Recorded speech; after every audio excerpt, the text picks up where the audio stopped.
वर्तमान राम कथा का की प्रासंगिकता। राम कथा की प्रासंगिकता कोई विचार के विषय नहीं है, क्योंकि भगवान राम तो सर्वजनीन है, सर्वलौकिक है और सर्वव्यापी। लेकिन राम कथा की प्रासंगिकता अब तो रेखांकन करने योग्य हो रही है, किसी कुछ कारण है। वाल्मीकि ऋषि ने महाराज जी से पूछा कि भाई कोई ऐसा पात्र बताइए, ऐसा वाला शक्ति बताइए जिस पर का उल्लेख करके पहले लोगों के सामने आज प्रस्तुत। और महाराज जी ने भगवान राम का नाम बताया। अमेरिका तो विश्व का सबसे संपन्न देश है। वहाँ की क्या दशा हो चुकी है, किस प्रकार आचार विहीनता पैदा हो गई है, और वहाँ की सरकार ने महसूस किया है कि किस प्रकार से लोगों में मॉडल कंटेंट कर सकता है। इसकी उन्होंने रामायण को निर्देशित कराया। अमेरिका के पाठ्य पुस्तकों में नैतिकता की बढ़ाने के लिए लागत पढ़ी जा रही है। हमारे देश में हम देख रहे हैं, जयपुर में सबसे बड़ी बात है कि पवन कुमारी एक ऐसे व्यक्ति की माँ है जिसके बेटे तीन बेटे जोड़ी हैं। 4 बेटियां अच्छे परिवार में पैदा हुई हैं, ब्याही गई हैं, लेकिन आप पैसे पैसे की बहुताश है। किस प्रकार से बहुएं सास को 15 साल तक प्यार कर सकते हैं, यह हमारे को नहीं बात नहीं। जब ये बातें सुनते हैं तो लगता है कि अब कहीं ना कहीं हम खो रहे हैं, अभी भ्रमित हो रहे हैं, दिशा भ्रमित हो रहे हैं। ऐसे नहीं बात याद आती है किसको किधर देखें, किसका स्मरण करें, किसका अनुकरण करें, ताकि समाज बदलाव हो। और अनायास से राम कथा याद आ जाती है।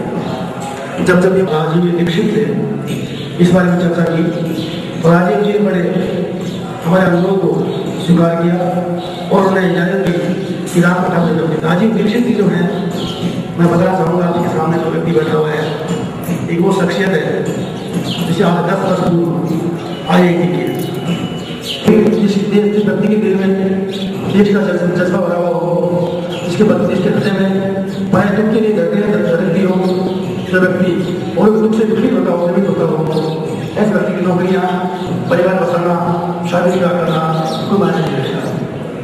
आज हमारे सामने कहानी आज की कहानी की रूप होते हैं। IIT करने वाला आपको त्याग है और मेरी कुर्बानी। मैं इस नाते राजीव जी का यहाँ पर स्वागत करता हूँ, इस्तेमाल करता हूँ और मैं अत्यंत आभारी हूँ एक ऐसे व्यक्ति का पूरे कैरियर को गाँव बना रखा है। तो कैरियर पूर्ण होते हैं तो फिर परिवार की बात करते हैं, व्यक्ति की बात करते हैं। ऐसे लोग जो होते हैं वो समाज सुधारक होते हैं, समाज नियामक होते हैं, उनके लिए परिवार होता है। शिक्षा नहीं होगा तो मेरे आप बीच में राजीव जी दुनिया मौजूद है, तो मैं बोलने की स्थिति तो नहीं, चूँकि सक्सेस से बच्चा से करवाने का चाहता है। अब मैं तो मेरा खाली मकसद इतना सही था जो सक्सेस से मैं आपका परिचय कराऊँ, और सक्सेस जो बोलती है उसमें दम है। दम क्यों होता है? जब व्यक्ति मनसा वादा करना, मन वचन कर्म से एक रूप होता है, उस बात में दम हो जाता है। और बहुत से लोग व्याख्यान देते हैं, सोचते हैं आज एक्टर पंडा कर देते हैं, सब माताओं बच्चे भी होते हैं कि बदलाव नहीं आता। क्यों नहीं आता? क्यों ये बदलाव हो चाहिए कि जो कहते हैं उसको सब अंगीकार करें तो बात ध्यान रखनी है। राजीव जी जो कहते हैं वो करते हैं, मन से वचन से कर्म से एक है। इसी की बात मैं सुनता हूँ, हमें बदलाव है। और मैं अपने अच्छी मन के लिए मैं अपनी नुमाइश देता हूँ मैं मेरे राजेश शर्मा साहब को, जिन्होंने इस कार्यक्रम का आयोजन किया है और जिनकी उदारता से ही आप यहाँ संपर्क कर पा रहे हैं। हम मैं शर्मा साहब को मेरा कार्यक्रम को महानुभाव का नर्मदा आश्रम सेवा समिति की ओर से मैं आज एक अभिनंदन करता हूँ, स्वागत करता हूँ। अतिरिक्त जिला मजिस्ट्रेट श्री हरिचंद्र जी भारद्वाज से अभी कोई 3-4 दिन पहले वार्ता हुई। आपने प्रसंग दिया कि आज के आधुनिक परिप्रेक्ष्य में जो इस समाज में व्याप्त होता जा रहा है, हम राम कथा का प्रासंगिक चर्चा करें। सत्य श्री चौबे जी महाराज जो इस आश्रम के संस्थापक हैं, उन्होंने उदारता के साथ आपसे निवेदन किया कि कार्यक्रम याद किया जाए। कार्यक्रम के शुभारंभ में मैं समिति के उपाध्यक्ष श्री तारक चंद जी से निवेदन करता हूँ वे आए और राजीव जी का माल्यार्पण कर स्वागत करें। श्री तारक चंद जी। समिति के उपाध्यक्ष श्री नंद किशोर जी पारी आए और माल्यार्पण कर स्वागत करें। संस्थापक अध्यक्ष श्री कल्याण जी चौधरी,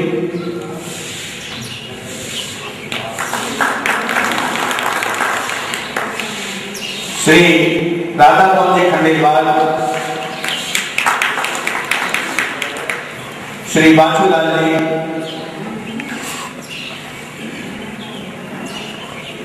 संस्थापक सदस्य श्री ओम जी जोशी,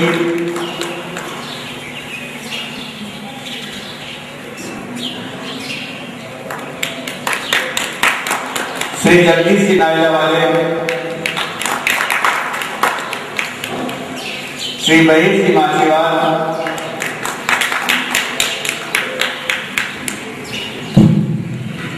श्री नवीन जी कसेरा,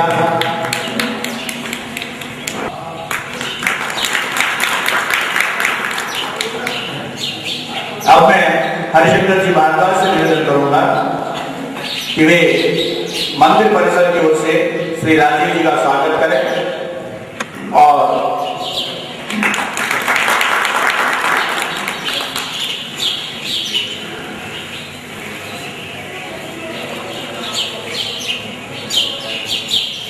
आपको श्रीफल भेंट करेंगे, दुपट्टा बनाएंगे और चित्र भेंट करेंगे।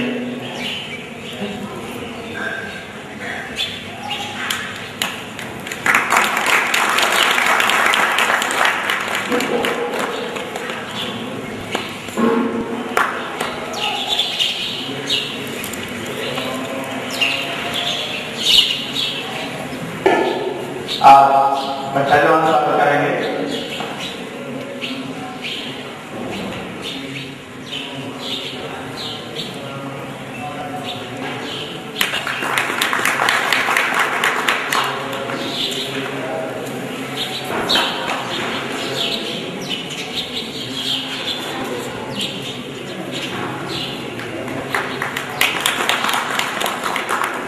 राजीव जी से निवेदन करता हूँ कि वे हमें राम प्रसंग की चर्चाओं से लाभान्वित करने कृपा करें।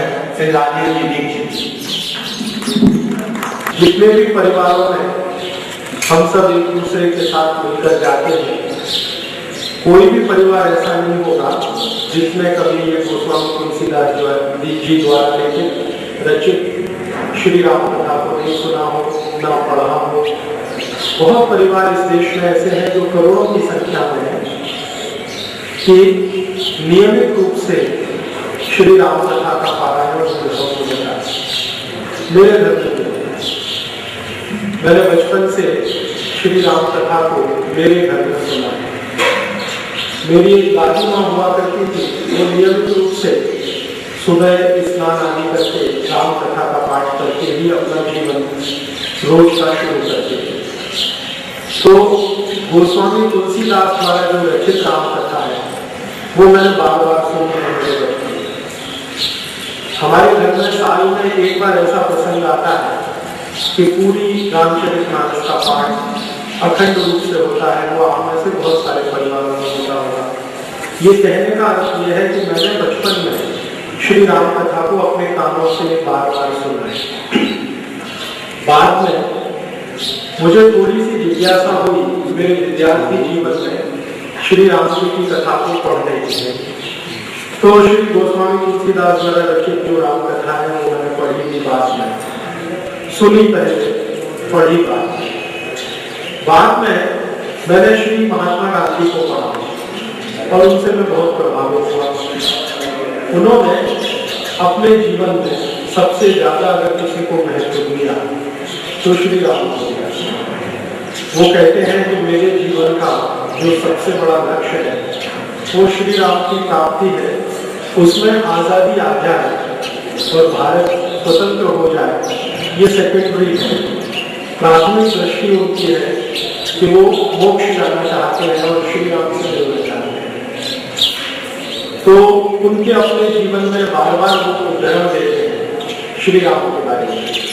और महात्मा गांधी भारत के पहले ऐसे राजनीतिक व्यक्ति हैं जिन्होंने श्री राम के राज्य के बारे में एक नीति की बात कही है, राम राज्य। कई जगह उन्होंने लिखा है कि भारत में आजादी के बाद अगर कुछ होना चाहिए तो राम राज्य होना चाहिए। अंग्रेजों ने बार बार उनसे पूछा है कि आप भारत की आजादी क्यों लेना चाहते हैं, तो कहते हैं राम राज्य स्थापित करना है। ये राम राज्य क्या है, ये बहुत बार मेरे मन में आता है। गांधी जी के बहुत सारे पत्रों को पढ़कर, उनकी पुस्तकों को पढ़कर, उनके भाषणों को सुनकर वो बहुत बार इसका जिक्र करते हैं कि भारत में राम राज्य होना चाहिए, राम राज्य होना चाहिए। मेरी जैसे जैसे समझ बढ़ी तो इनके मन में ये प्रश्न आ गया कि ये राम राज्य कैसा होना चाहिए, किस राम राज्य की बात गांधी जी कहते हैं, और राम का राज्य कैसा था जिसके बारे में वो बार बार कहते हैं। राम का जीवन कैसा है जिसके आदर्श की कल्पना वो बार बार करते हैं। तो मन में थोड़ी सी जिज्ञासा हुई और कुछ जानने की और कुछ पढ़ने की। मुझे एक बार वाराणसी में एक बहुत बड़े विद्वान हैं, पंडित हैं, उन्होंने बोल दिया कि देखो तुमने अभी तक श्री गोस्वामी तुलसीदास की रामचरितमानस पढ़ी, वाल्मीकि की रामायण में पढ़ो, तो राम राज्य की बात जो है वो तुमको और अच्छे से समझ में आएगी। तो अभी वाल्मीकि रामायण तो संस्कृत में है, तो थोड़ा मैंने संस्कृत सीखा, ज्यादा नहीं है, थोड़ा सीखा, उसको समझने के लिए थोड़ा कुछ उसमें से समझ में आया। बाद में मेरे गुरु हैं जो श्री धर्मपाल जी, बहुत बड़े इतिहासकार, उनसे एक बार चर्चा होने लगी कि ये राम राज्य क्या है। तो उन्होंने कहा कि अगर इसको और अच्छे से समझना हो तो दक्षिण भारत में श्री राम जी की जो कहानियां हैं, कथाएं हैं, उनको पढ़ो। तो मैंने ढूंढना शुरू किया तो दक्षिण भारत में श्री राम कथा पर सबसे प्रामाणिक पुस्तक है कंबन रामायण। जैसे इधर वाल्मीकि रामायण है, वैसे दक्षिण में कंबन रामायण है जो तमिल में लिखी गई है। अब मुझे तमिल नहीं आती है तो मैंने बहुत दिन ढूंढा तो कंबन रामायण का अंग्रेजी संस्करण मुझे मिल गया। वो बहुत पूरा नहीं है, अधूरा सा है, लेकिन फिर भी समझने में मदद करता है। वो मैंने पढ़ लिया। फिर अलग अलग समय पर भगवान राम की कथा में, श्री राम जी की कथा में अलग अलग लोगों ने जो अपनी दृष्टि से देखने की कोशिश की है, उनमें से एक बहुत महान व्यक्ति हुए हैं जो किसी भी मामले में गोस्वामी तुलसीदास जी से कम नहीं है, श्री कालिदास। कालिदास ने श्री राम कथा के ऊपर एक पुस्तक लिखी है, रघुवंशम, जो मुझे सबसे प्रिय लगती है। श्री राम कथा पर जितनी भी पुस्तकें भारत में उपलब्ध हैं, उनमें कालिदास की लिखित और रचित रघुवंशम मुझे सबसे ज्यादा अपील करती है। कारण क्या है उसका? कारण उसका ये है कि श्री कालिदास ने राम जी की कथा को बहुत विस्तार के साथ उसमें लिखा है। इतना अधिक विस्तार मुझे रामचरितमानस में भी नहीं दिखता जितना रघुवंशम में दिखाई देता है। रघुवंशम जो श्री कालिदास की रचित पुस्तक है, उसमें ऐसी क्या विशेषता है तो थोड़ी देर के बाद मेरे व्याख्यान में आपको समझ में आएगी। वो बहुत विस्तार में संवाद उसके बहुत है। श्री राम जी लक्ष्मण जी के साथ जो संवाद कर रहे हैं, सीता जी के साथ उनके जो संवाद हो रहे हैं, अपने पिता श्री दशरथ के साथ उनके जो संवाद हैं, अपने जो पड़ोसी हैं उनके साथ उनके संवाद हैं, अपने जो सहयोगी हैं उनके साथ जो संवाद बहुत विस्तार में है। और वो संवाद पढ़ने से श्री राम जी के बारे में और ज्यादा समझ होती है और उनके राज्य के बारे में बहुत कुछ पता चलता है, जिसको हम राम राज्य की बात करते हैं। तो ये भूमिका के रूप में मैं आपसे सिर्फ इतना कहकर शुरू करना चाहता हूँ कि अभी जो मैं आपसे कहूँगा वो सिर्फ गोस्वामी तुलसीदास द्वारा लिखित रामचरितमानस ही नहीं होगा। उसका थोड़ा सा आधार वाल्मीकि रामायण भी होगा, थोड़ा सा आधार उसका कालिदास द्वारा रचित रघुवंशम भी होगा, और बहुत बड़ा आधार उसका तमिल भाषा में लिखी गई रामचंद्र जी की कथा कंबन रामायण की होगा। इससे मैं शायद बहुत बेहतर बेहतर स्थिति में आपसे कुछ कह पाऊंगा और आपको भी शायद इसको सुनकर कुछ अच्छा लगेगा। अच्छा इस दृष्टि से लगेगा कि एक ही तरह की बात हम पढ़ते और सुनते, उसमें से जो खोजने की एक प्रक्रिया होती है, विभिन्न तरह के अलग अलग विचारों के लोगों द्वारा वही बात जब रची और कही जाती है, उसमें से जो खोजने की प्रक्रिया होती है वो थोड़ी सी अलग हो जाती है। उसमें से तथ्य जो है बहुत ज्यादा दिखाई देने लगता है, जो मेरी अपनी मान्यता है, और हम उससे समझ थोड़ी बेहतर बना पाते हैं। आज जो मैं श्री राम जी की कथा के बारे में आपसे कहूँगा वो भारत की वर्तमान परिस्थिति को ध्यान में रखकर कहूँगा। मैं महात्मा गांधी की इस बात से संपूर्ण रूप से सहमत हूँ कि भारत में रामराज्य होना चाहिए, लेकिन रामराज्य होना चाहिए वो तो ठीक है, हमारी सद्भावना है, समीक्षा है, वो होगा कैसा? अगर हम मान लें कि भारत में रामराज्य होगा तो रामराज्य का बजट कैसा होगा, रामराज्य का डिफेंस एक्सपेंडिचर कैसा होगा, रामराज्य का एडमिनिस्ट्रेशन कैसा होगा, रामराज्य की न्याय पद्धति कैसी होगी, रामराज्य की शिक्षा पद्धति कैसी होगी, रामराज्य की समाज व्यवस्था कैसी होगी, रामराज्य में परिवार व्यवस्था कैसी होगी, रामराज्य में परिवार के सदस्यों के संबंध कैसे होंगे, संस्कृति और परंपरा के वाहक हम कैसे बनेंगे, इन सब बातों को ध्यान में रखकर मैं बात करूंगा। क्योंकि मुझे ऐसा लगता है कि शायद ये जो हिस्सा है श्री राम जी की कथा का, ये हमारे लिए आज की परिस्थिति में ज्यादा प्रासंगिक है। मैं श्री राम कथा को, राम कथा के तत्वों को जो समझ पा रहा हूँ, उसमें से कुछ थोड़ा ही हिस्सा आपके सामने रखूंगा, पूरा नहीं रखूंगा। कारण उसका यह है कि पूरा रखने के लिए समय बहुत चाहिए और आज का कार्यक्रम लगभग 2 घंटे में हमें पूरा करना है। कभी दोबारा मौका मिला तो और विस्तार से बात करूंगा। इस पूरे राम कथा को, श्री राम जी की कथा को मैंने अपनी सुविधा से 5 हिस्सों में बांट दिया। उसमें से एक हिस्से की थोड़ी सी चर्चा करूंगा, वो भी पूरी नहीं कर पाऊंगा। 5 हिस्से क्या है? एक तो श्री राम जी का जो जन्म है, उनका जन्म समय और जन्म से थोड़ा पहले का समय, वो एक हिस्सा। दूसरा हिस्सा उनका जन्म होने के बाद उनके परिवार में उनका जो पालन पोषण है और उनको जो संस्कार देने का काम किया जा रहा है, वो हिस्सा। तीसरा, घर के संस्कारों से पूर्ण होकर जब वो गुरुकुल में जाते हैं शिक्षा लेने के लिए, वो हिस्सा। गुरुकुल से लौटकर जब आते हैं और उसके बाद श्री विश्वामित्र के द्वारा उनको वनों में ले जाने का जो अभिक्रम है, अभियान है, वो हिस्सा। फिर बाद में हमारा उनका जो राज्याभिषेक है और राज्याभिषेक के तुरंत बाद उनके वन गमन का हिस्सा, और उसके बाद फिर रावण है, रावण के साथ उनका संग्राम है, संघर्ष है, और वहां से वापस अयोध्या में आने का वो हिस्सा। मैं अभी आज जो आपसे ज्यादा बात करूंगा वो उनका राज्याभिषेक होते होते जो वनगमन हुआ है, उस हिस्से में थोड़ी बात करूंगा।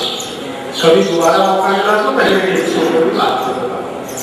क्यों करूंगा? क्योंकि मुझे श्री राम जी की कथा में सबसे ज्यादा प्रेरणादायक अगर कोई है तो वो हिस्सा दिखाई देता है। मुझे उससे बहुत प्रेरणा मिलती है। कारण क्या है कि शायद श्री राम जी के जीवन का वही एक हिस्सा है जो उनको मर्यादा पुरुषोत्तम बनाता है। जब वो राजपाट छोड़कर, सब कुछ छोड़कर वन चले जाते हैं और 14 वर्ष का उनका जो वनवास का समय है, वही समय उनको मर्यादा पुरुषोत्तम भगवान राम बनाता है। मेरी अपनी मान्यता है। उसके पहले का जो समय है वो तो राजकुमार राम का समय है। एक बड़े राजा के बेटे हैं और वो बड़ा राजा इतना बड़ा है कि जिसका साम्राज्य है, पूरा सिर्फ राज्य नहीं है, साम्राज्य है, बहुत बड़े इलाके में फैला हुआ है। तो ऐसे बड़े राजा श्री दशरथ के बेटे राम जो राजकुमार की तरह से महल में रहते हैं, वो हिस्सा अभी आज के मैं संवाद में नहीं लाऊंगा। कहानी तो हम सबको मालूम है, बहुत छोटी सी है। विस्तार उसका बहुत बड़ा है। श्रीमान दशरथ के 4 बेटे हैं, 3 रानियां हैं, राम है, लक्ष्मण है, भरत है, शत्रुघ्न है, 3 रानियां, कौशल्या, सुमित्रा।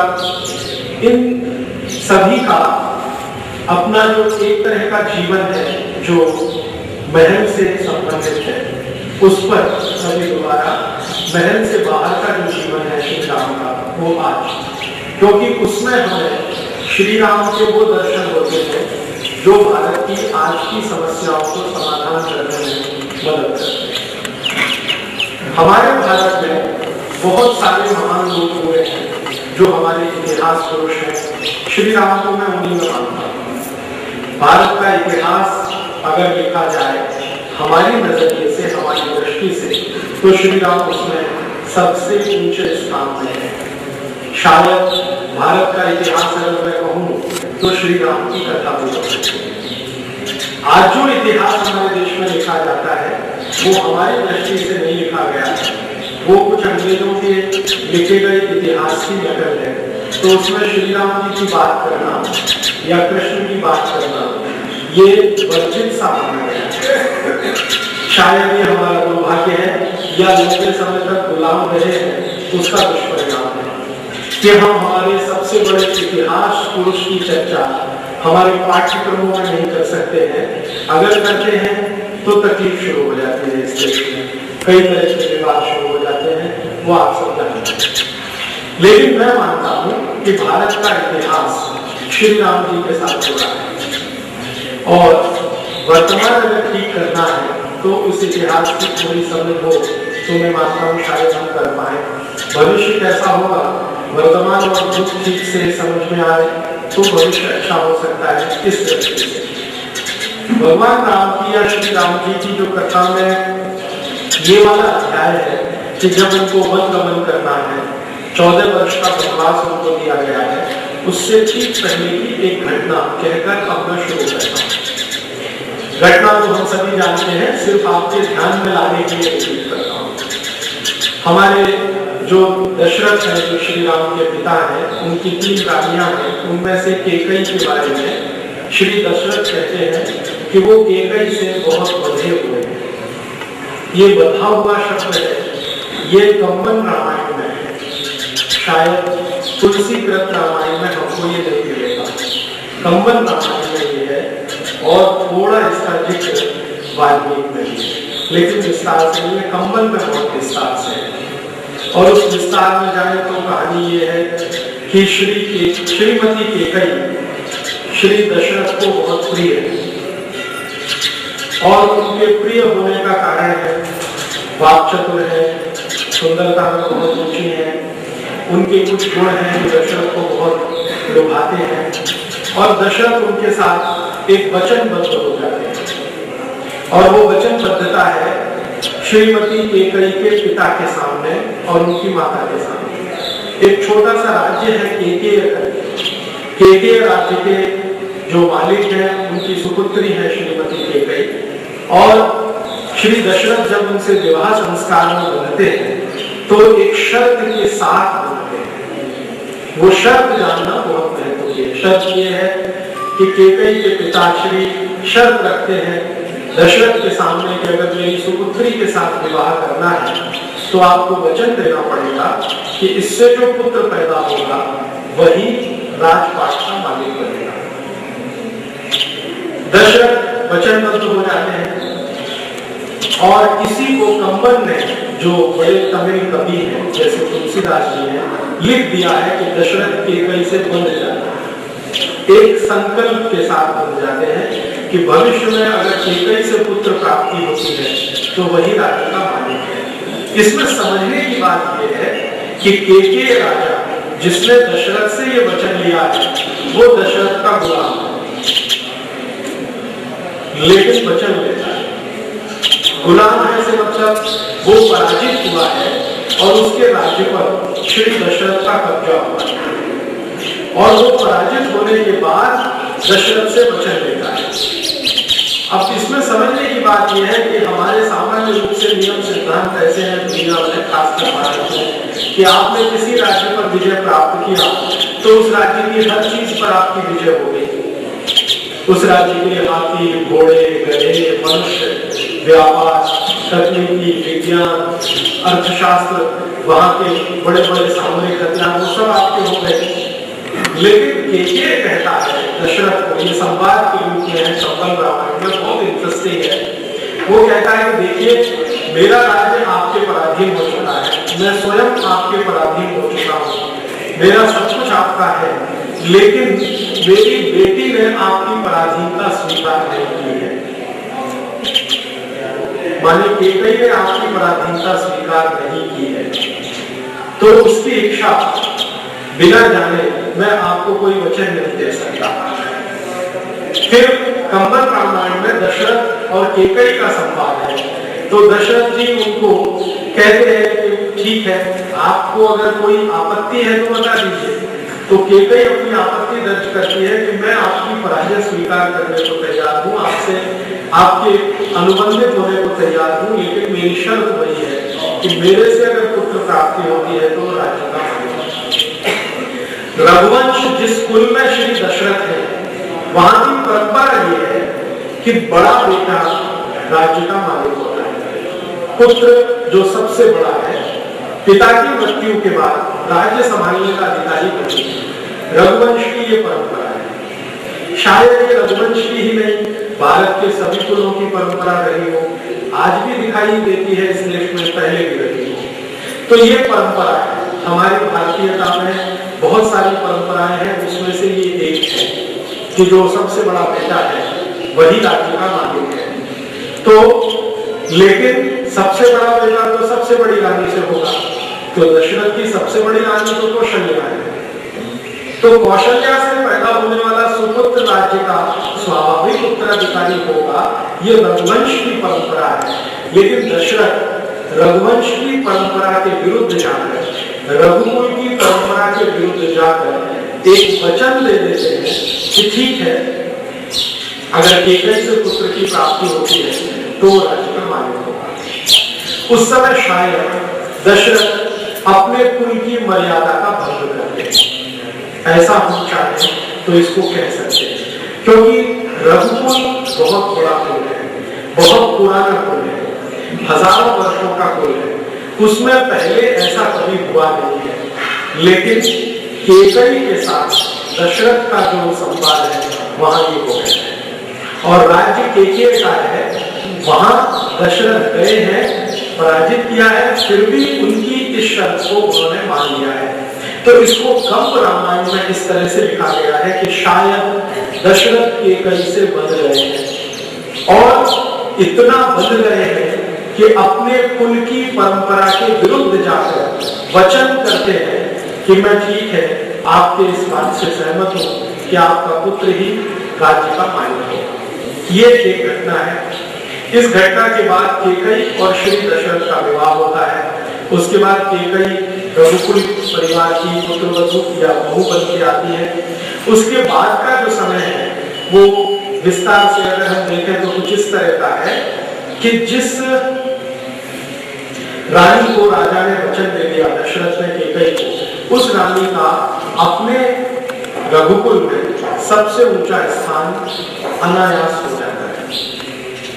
कौशल्या सुमित्रा का स्थान थोड़ा नीचे आ जाता है, और दशरथ के वो समय का जब वर्णन पढ़ते हैं तो पता चलता है कि उनकी आसक्ति केकई के प्रति सबसे ज्यादा है, कौशल्या के प्रति सबसे कम है। कौशल्या सबसे ज्यादा उपेक्षित है, दूसरे पर सुमित्रा उपेक्षित है, केकई के प्रति सबसे ज्यादा लगाव है दशरथ का। तो इसको कंबल कहते हैं कि ये रघुकुल की परंपरा की मर्यादा को दूसरी बार भंग किया है राजा ने। एक बार तो वचन दे दिया कुल की परंपरा के विरुद्ध, दूसरी बार अपनी वरिष्ठ रानियों के होते हुए उन्होंने एक कनिष्ठ रानी से ज्यादा लगाव शुरू किया। उनका कुल ये कहता है कि वैसे तो एक पत्नी व्रत ज्यादा अच्छा है, रघुकुल की परंपरा है एक पत्नी व्रत की, एक पत्नी होना। राम ने उसको निभाया, दशरथ उसको नहीं निभा पाए। उसके कुछ तकनीकी कारण है और कुछ भावनात्मक कारण, दोनों ही कारण है। कंब रामायण में उनका विस्तार से जिक्र है। तो कंब रामायण में कंब ऋषि दशरथ के बारे में कहते हैं कि एक बार मर्यादा भंग किया वचन देने में, दूसरी बार भंग किया अपनी जो वरिष्ठ राजा है उनके स्थान पर केकई को स्थापित करने में। तीसरा क्या होता है, जब केकई की स्थापना कौशल्या के ऊपर हो जाती है परिवार की चार दीवारी के अंदर, तो राज्य सत्ता भी धीरे धीरे उनके हाथ में आ जाए और ज्यादातर फैसले केकई के द्वारा लिए जाते हैं। कहानी ये है राम कथा की कि केकई के परिवार के लोग पराजित होने के बाद दशरथ के महल में आकर ही रहने लगे। केकई का एक भाई है, वो वही रहता है। मंथरा का किस्सा आप सभी जानते हैं, केकई की दासी है, वो भी वही रहती है और समय समय पर केकई के और भाई भतीजे आते रहते हैं, जाते रहते हैं। और कंब रामायण में बहुत विस्तार से ये कहा गया है कि केकई के पास अपनी सेना हुई, जो उसकी प्राइवेट आर्मी, निजी सेना है। शायद तुलसीदास रामायण में आपको नहीं मिलेगा, कंब में ही है। कन्नड़ में भी जो रामायण लिखी गई है उसमें भी ये कहानी है, तमिल में भी है, तेलुगु में भी है, मलयालम में भी है, कन्नड़ में भी है। और ये चारों में जब मैंने देखा तो मान लिया कि शायद इसमें कुछ तथ्य हो, बाद में समझ में आया कि वो तथ्य है। केकई की अपनी आर्मी है और उसकी अपनी सत्ता भी है और जो समानांतर है दशरथ की, और वो राज्य सूत्र का संचालन भी कर रहे हैं। दशरथ धीरे धीरे बूढ़े हो रहे हैं और राज्य का सूत्र संचालन धीरे धीरे केकई के हाथ में आ रहा है। फिर ऐसी परिस्थिति में भगवान राम के मन को समझना बहुत आसान है। बात यह है कि दशरथ के मन की इच्छा है कि राम राजा बने, क्योंकि उनको राम से बहुत प्रेम है, कौशल्या से उतना नहीं। ये बहुत विडंबनापूर्ण स्थिति है, कॉन्ट्रडिक्शन है। कौशल्या उनको इतनी पसंद नहीं है, लेकिन राम उनको बहुत पसंद है। राम पसंद है दशरथ को, उसका कारण वो बताते हैं कि इसमें ऐसे गुण हैं जो किसी राजा में होने चाहिए। एक बार दशरथ का उनके महामंत्री के साथ संवाद होता है, तो उनका महामंत्री पूछता है आदर्श राजा कैसा होना चाहिए, तो दशरथ उसके 18 गुणों का वर्णन करते हैं कि ये गुण अगर किसी में है तो वो राजा होने के लायक है, आदर्श राजा होने के लायक है। गुण क्या है? सबसे बड़ा गुण है कि वो ईश्वर को मान्यता देने वाला होना चाहिए। सबसे पहले भगवान में जिसका आस्था विश्वास होना चाहिए, अर्थात दूसरे शब्दों में कहें तो वो नास्तिक नहीं होना चाहिए। माने आदर्श राजा की पहली उनकी वो है परख कि वो नास्तिक नहीं होना चाहिए। दूसरी, वो कभी भी अपने राज्य को अपने से ऊपर नहीं माने, ऐसा होना चाहिए। माने व्यक्ति से बड़ा राज्य, राज्य से बड़ा देश, इस तरह की मान्यता होना चाहिए। वो राज्य से बड़ा ना हो जाए और देश से बड़ा ना हो जाए। तीसरा, कभी भी व्यसन ना करे किसी भी तरह का, वो शराब का हो, मांसाहार हो, सिगरेट हो, कुछ भी हो, किसी भी तरह का व्यसन ना हो। चौथा, अपने ऊपर स्वाभिमान बहुत हो लेकिन आत्माभिमान ना हो। स्वाभिमान होना बहुत आवश्यक है, आत्माभिमान ना हो, माने घमंडी ना हो लेकिन सेल्फ कॉन्फिडेंस से भरा हुआ हो। फिर उसका एक गुण कि वो बहुत वीर हो, गंभीर से गंभीर संकट में घबराए नहीं। फिर उसकी लोकप्रियता इतनी अधिक हो कि राज्य के सभी लोग रोज अपनी प्रार्थना में उसके लिए प्रार्थना करते। राजा के लिए, राजा सफल हो, राजा दीर्घायु हो, राजा हमारा समस्या का समाधान करने लायक बने, इस तरह की प्रार्थना हर दिन सामान्य लोग अपने राजा के लिए करें, ऐसा राजा हो। फिर उसके पास नीर क्षीर विवेक हो, सही और गलत को पहचानने की ताकत हो, दुष्टों को दंड दे सके और अच्छे लोगों को समाज में सम्मान के साथ स्थापित कर सके, ऐसा हो, न्याय प्रिय हो। ऐसे ऐसे उन्होंने 18 गुण बताए। तो महामंत्री जब दशरथ को कहते हैं तो दशरथ कहते हैं देखो मेरा ये जो लड़का राम है इसमें ये सभी गुण मुझे दिखाई देते हैं और ये गुण की पहचान उनको भगवान राम के 14-15 साल के जीवन में ही हो गए। वो एक हमारे देश में कहावत है ना, ऊंट के पांव पालने में दिखाई दे जाते हैं। तो शायद श्री राम का बचपन से जो वो देख रहे हैं बड़ा होना, उसमें उनको दिखता है कि इसमें ये सारे गुण हैं। और वो कहते हैं, दशरथ कहते हैं कि मैं मेरे चारों बेटों को जब बड़ा होता हुआ देखा तो पिता के मेरे राज्य का सबसे अच्छा सफल उत्तराधिकारी होगा, ऐसा मेरा विश्वास है, क्योंकि इसमें ये सारे गुण हैं। एक जगह तो वो अपने महामंत्री से यहाँ तक कहते हैं कि मेरे अंदर बहुत सारे जो दुर्गुण हैं वो इसमें नहीं, मेरे अंदर बहुत सारे जो दुर्गुण हैं वो इसमें नहीं है। और कंबन रामायण में श्री दशरथ ने अपने दुर्गुणों के बारे में ईमानदारी से कहा है। एक उन्होंने कहा है कि मैं थोड़ा प्रमादी हूँ, ये भी कहा है कि थोड़ा आलसी भी हूँ, और ये भी कहा है कि थोड़ा ज्यादा भावनात्मक हूँ। व्यवस्था में भावनात्मक होना बहुत अच्छा नहीं होता, फिर भी हूँ। तो ऐसे ऐसे बहुत सारी बातें वो बताते हैं। और वो कहते हैं कि ये जो राम है मेरा सबसे बड़ा पुत्र, ये इन दुर्गुणों से मुक्त है, और एक आदर्श राजा में जितने गुण होने चाहिए वो सब इसमें है।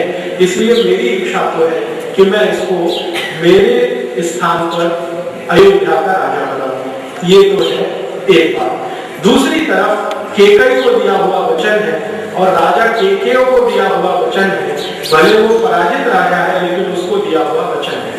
अब दशरथ जी क्या कहते हैं, वो ये कहते हैं कि मैंने वो वचन दिया है, ये एक तरफ है, लेकिन मेरा हृदय कहता है कि राम सबसे आदर्श होगा, ये एक तरफ है। तो ये द्वंद्व उनके मन में बहुत दिन चलता है। लगभग कंबन रामायण में इसका समय भी है, 4 साल तक दशरथ इसी द्वंद्व से परेशान है। केकई को दिया वचन, भरत राजा बने क्योंकि वो केकई का पुत्र है। अपने हृदय की बात तो राम राजा बने क्योंकि उसमें वो सारे गुण हैं जो एक आदर्श राजा में होने चाहिए। 4 साल तक वो इससे परेशान होते हैं, और उनकी सारी परेशानी और पूरी मनोदशा कंब रामायण में विस्तार से है। कितने खींचते हैं, कितना गुस्सा करते हैं, और कितना राज्य के अधिकारियों के ऊपर बिना किसी कारण बरस पड़ते हैं, क्योंकि मन में ये द्वंद्व चल रहा है। और इस द्वंद्व का समय राजा दशरथ खुद कहते हैं कि उनके राज्य जीवन का सबसे खराब समय है ये 4 साल का, जिसमें वो ये तय नहीं कर पा रहे हैं कि वचन के साथ जाऊं या हृदय कहता है उसकी बात सुनो। वो अगर हम कहें तो हृदय और बुद्धि या माइंड और आत्मा और उसका संघर्ष उनके साथ चल रहा है। अंत में क्या होता है कि उस संघर्ष में परिणाम तक पहुंचने में दशरथ को मदद मिलती है वशिष्ठ से। एक दिन वो वशिष्ठ को बुलाते हैं और पूछते हैं आपकी क्या राय है। मैं ऐसा सोचता हूँ कि राम को राजा बने। वशिष्ठ कहते हैं इससे अच्छा कुछ नहीं, इससे अच्छा कुछ नहीं। वो पूछते हैं क्यों? तो उन्होंने कहा आप जितना राम को जानते हैं उससे ज्यादा मैं जानता हूँ, क्योंकि आप तो राम के पिता हैं, मैं राम का गुरु हूँ, और गुरु अपने शिष्य के बारे में शायद पिता से बेहतर विश्लेषण कर पाता है। तो वो कहते हैं कि राम को राजा बनाना ही आज के समय में सबसे अच्छा है। तो दशरथ पूछते हैं कि क्या खास बात है। तो संयोग ऐसा है कि वशिष्ठ उन सभी गुणों का बखान करते हैं जो एक आदर्श राजा की कल्पना हमारे परंपरा में। वो कहते हैं उसमें ये सारे गुण हैं, इसलिए वो राजा होने के लायक है। तो वो कहते हैं कि ठीक है, मेरी भी इच्छा यही है, आपकी भी इच्छा यही है, तो अभी कुछ करना चाहिए। तब वशिष्ठ को बताते हैं कि मेरे साथ एक बड़ी विडंबना ये है कि मैंने केकई को वचन दिया है कि उसका पुत्र ही राजा बनेगा। तो अब आप मुझे इस द्वंद्व से बाहर निकालिए। तो गुरु वशिष्ठ उनको समझाते हैं कि अगर आपने ऐसा कोई वचन दिया है तो ये रघुकुल की परंपरा के विपरीत है और आपने मर्यादा भंग किया है। तो वो मानते हैं कि हमने किया।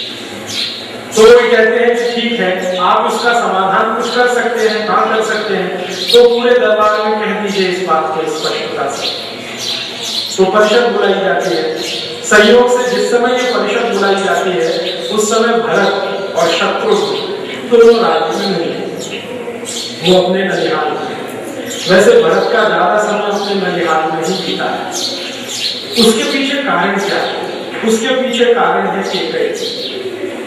केकई को किसी पर भी विश्वास नहीं। उसको कौशल्या पर विश्वास करिए, सुमित्रा पर विश्वास करिए, राम पर थोड़ा सा है, दशरथ पर विश्वास नहीं, राज्य के जो मंत्री हैं, महामंत्री हैं, उन पर किसी पर विश्वास नहीं।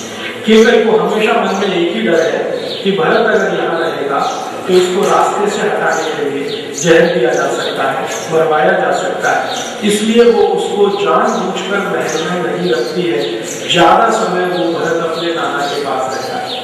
जिस समय ये परिषद बुलाई गई है तब भी वो अपने नाना के ही पास है। लेकिन दशरथ चाहते हैं कि केकई को बाहर रखकर ये किया जाए, राम को राज्याभिषेक कराया जाए, केकई को बाहर रखकर, क्योंकि अगर केकई इसमें शामिल होगी तो ये होना संभव नहीं है, ये वो जानते हैं।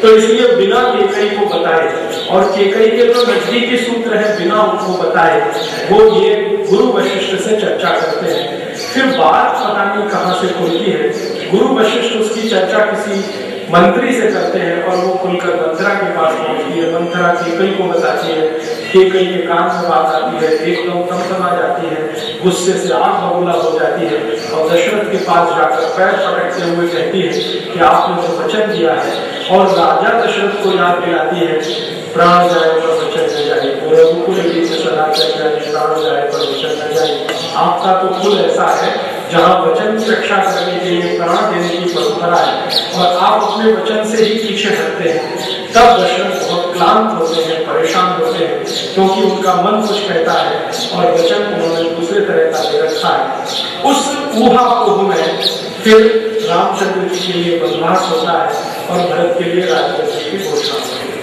तो राज्य सिंहासन पर बैठते बैठते रामचंद्र जी का सिंहासन या उनका राज्य उनके हाथ से जाता है भरत के हाथ में। ये एक हिस्सा है कहानी का। इसी के पैरेलल एक दूसरी बात है जो मुझे बहुत अपील करती है, वो मैं आपसे शेयर करना चाहता हूँ। भगवान राम जब बड़े हो रहे हैं और शिक्षा ले रहे हैं, तीर कमान चलाने की, धनुष बाण चलाने की, जगह जगह पर उनकी जो शिक्षाएं चल रही है, कुछ घर में कुछ घर के बाहर, और गुरु वशिष्ठ के साथ उनके जो संवाद हो रहे हैं, तो गुरु वशिष्ठ उनसे कई बार पूछते हैं तुम्हारी इच्छा क्या है, तुम बड़े हो रहे हो, थोड़े दिन के बाद राज्य तुम्हें संभालना है, तुम्हारी इच्छा क्या है। तो राम कह रहे हैं कि मेरा जन्म तो कुछ और काम के लिए हुआ है। वो अपने जन्म की बात करते हैं। शायद जो महान लोग होते हैं उनको अपने जन्म के बारे में मालूम होता है, तो कहते हैं मेरा जन्म तो किसी और काम के लिए हुआ है, राजपाट चलाने के लिए नहीं हुआ है। वशिष्ठ उनसे बार बार पूछते हैं तुम अपने जन्म के बारे में क्या मानते हो। तो राम कहते हैं कि मेरा जन्म हुआ है कि ये जो समाज में बहुत सारी बुराइयां फैली हुई है, कुरीतियां फैली हुई है, भ्रष्टाचार है, अनाचार है, पाप कर्म बहुत है, इन सबका मैं समाधान करूं, इसके लिए मेरा जन्म हुआ है, ऐसा मुझे लगता है। और वो वशिष्ठ गुरु से बार बार कहते हैं कि मेरी तीव्र इच्छा भी यही है कि मैं इसको ठीक करूं, देश की स्थिति, राज्य की स्थिति को ठीक करूं। गुरु वशिष्ठ का और राम का लंबा संवाद है कंबल रामायण, और उसमें वो बहुत सारी समस्याएं गिनाते हैं कि देखो क्या क्या समस्याएं हैं इस राज्य में। सबसे बड़ी समस्या वो ये बताते हैं कि जो भी ऋषि लोग हैं, ऋषि माने महान लोग, सत्य आचरण करने वाले, सत्य बोलने वाले, उन सबको ऋषि माना गया। तो वो कहते हैं कि जो भी ऋषि लोग हैं कोई भी यज्ञ कर्म नहीं कर पाते। हमारे राज्य के आसपास ऐसी हालत है। अब यज्ञ कर्म की जो परिभाषा है, जो डेफिनेशन है, वो बहुत व्यापक है।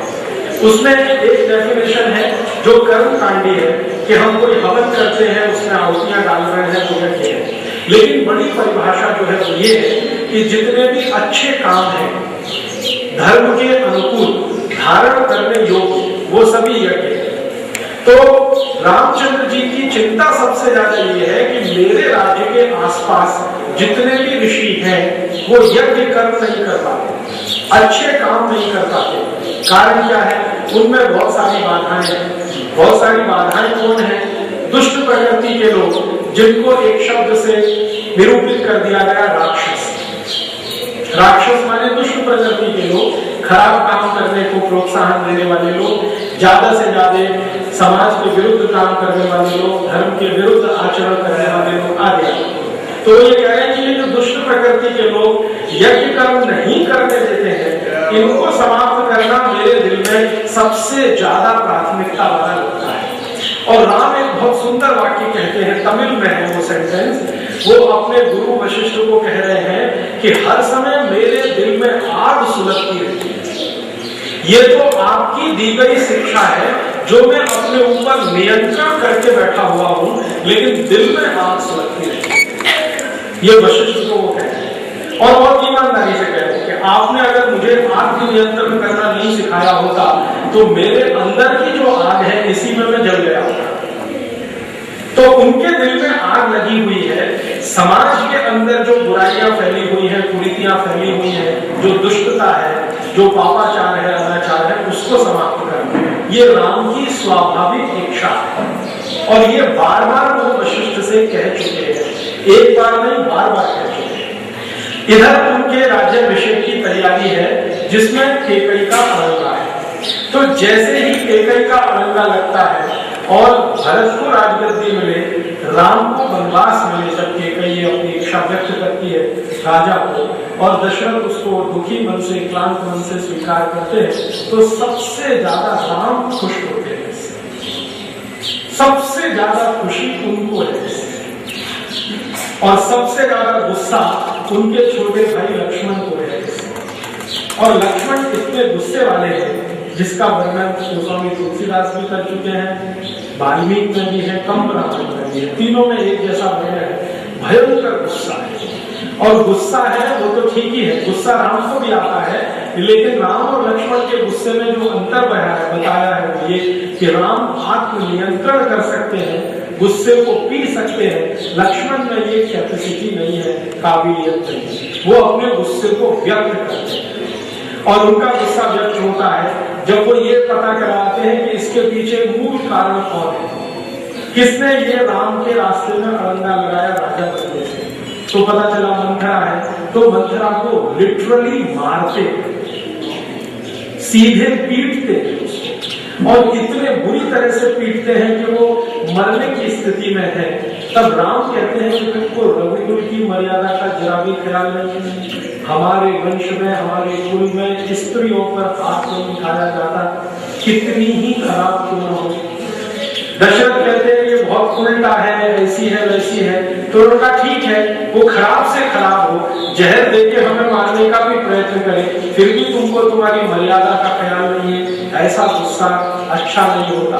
तुमको तुम्हारे गुस्से पर नियंत्रण रखना आना चाहिए। तो ये घटना बताती है कि आग तो दोनों में है, लेकिन एक ने बांध रखा है और एक ने बांधने का गुण नहीं सीख पाया।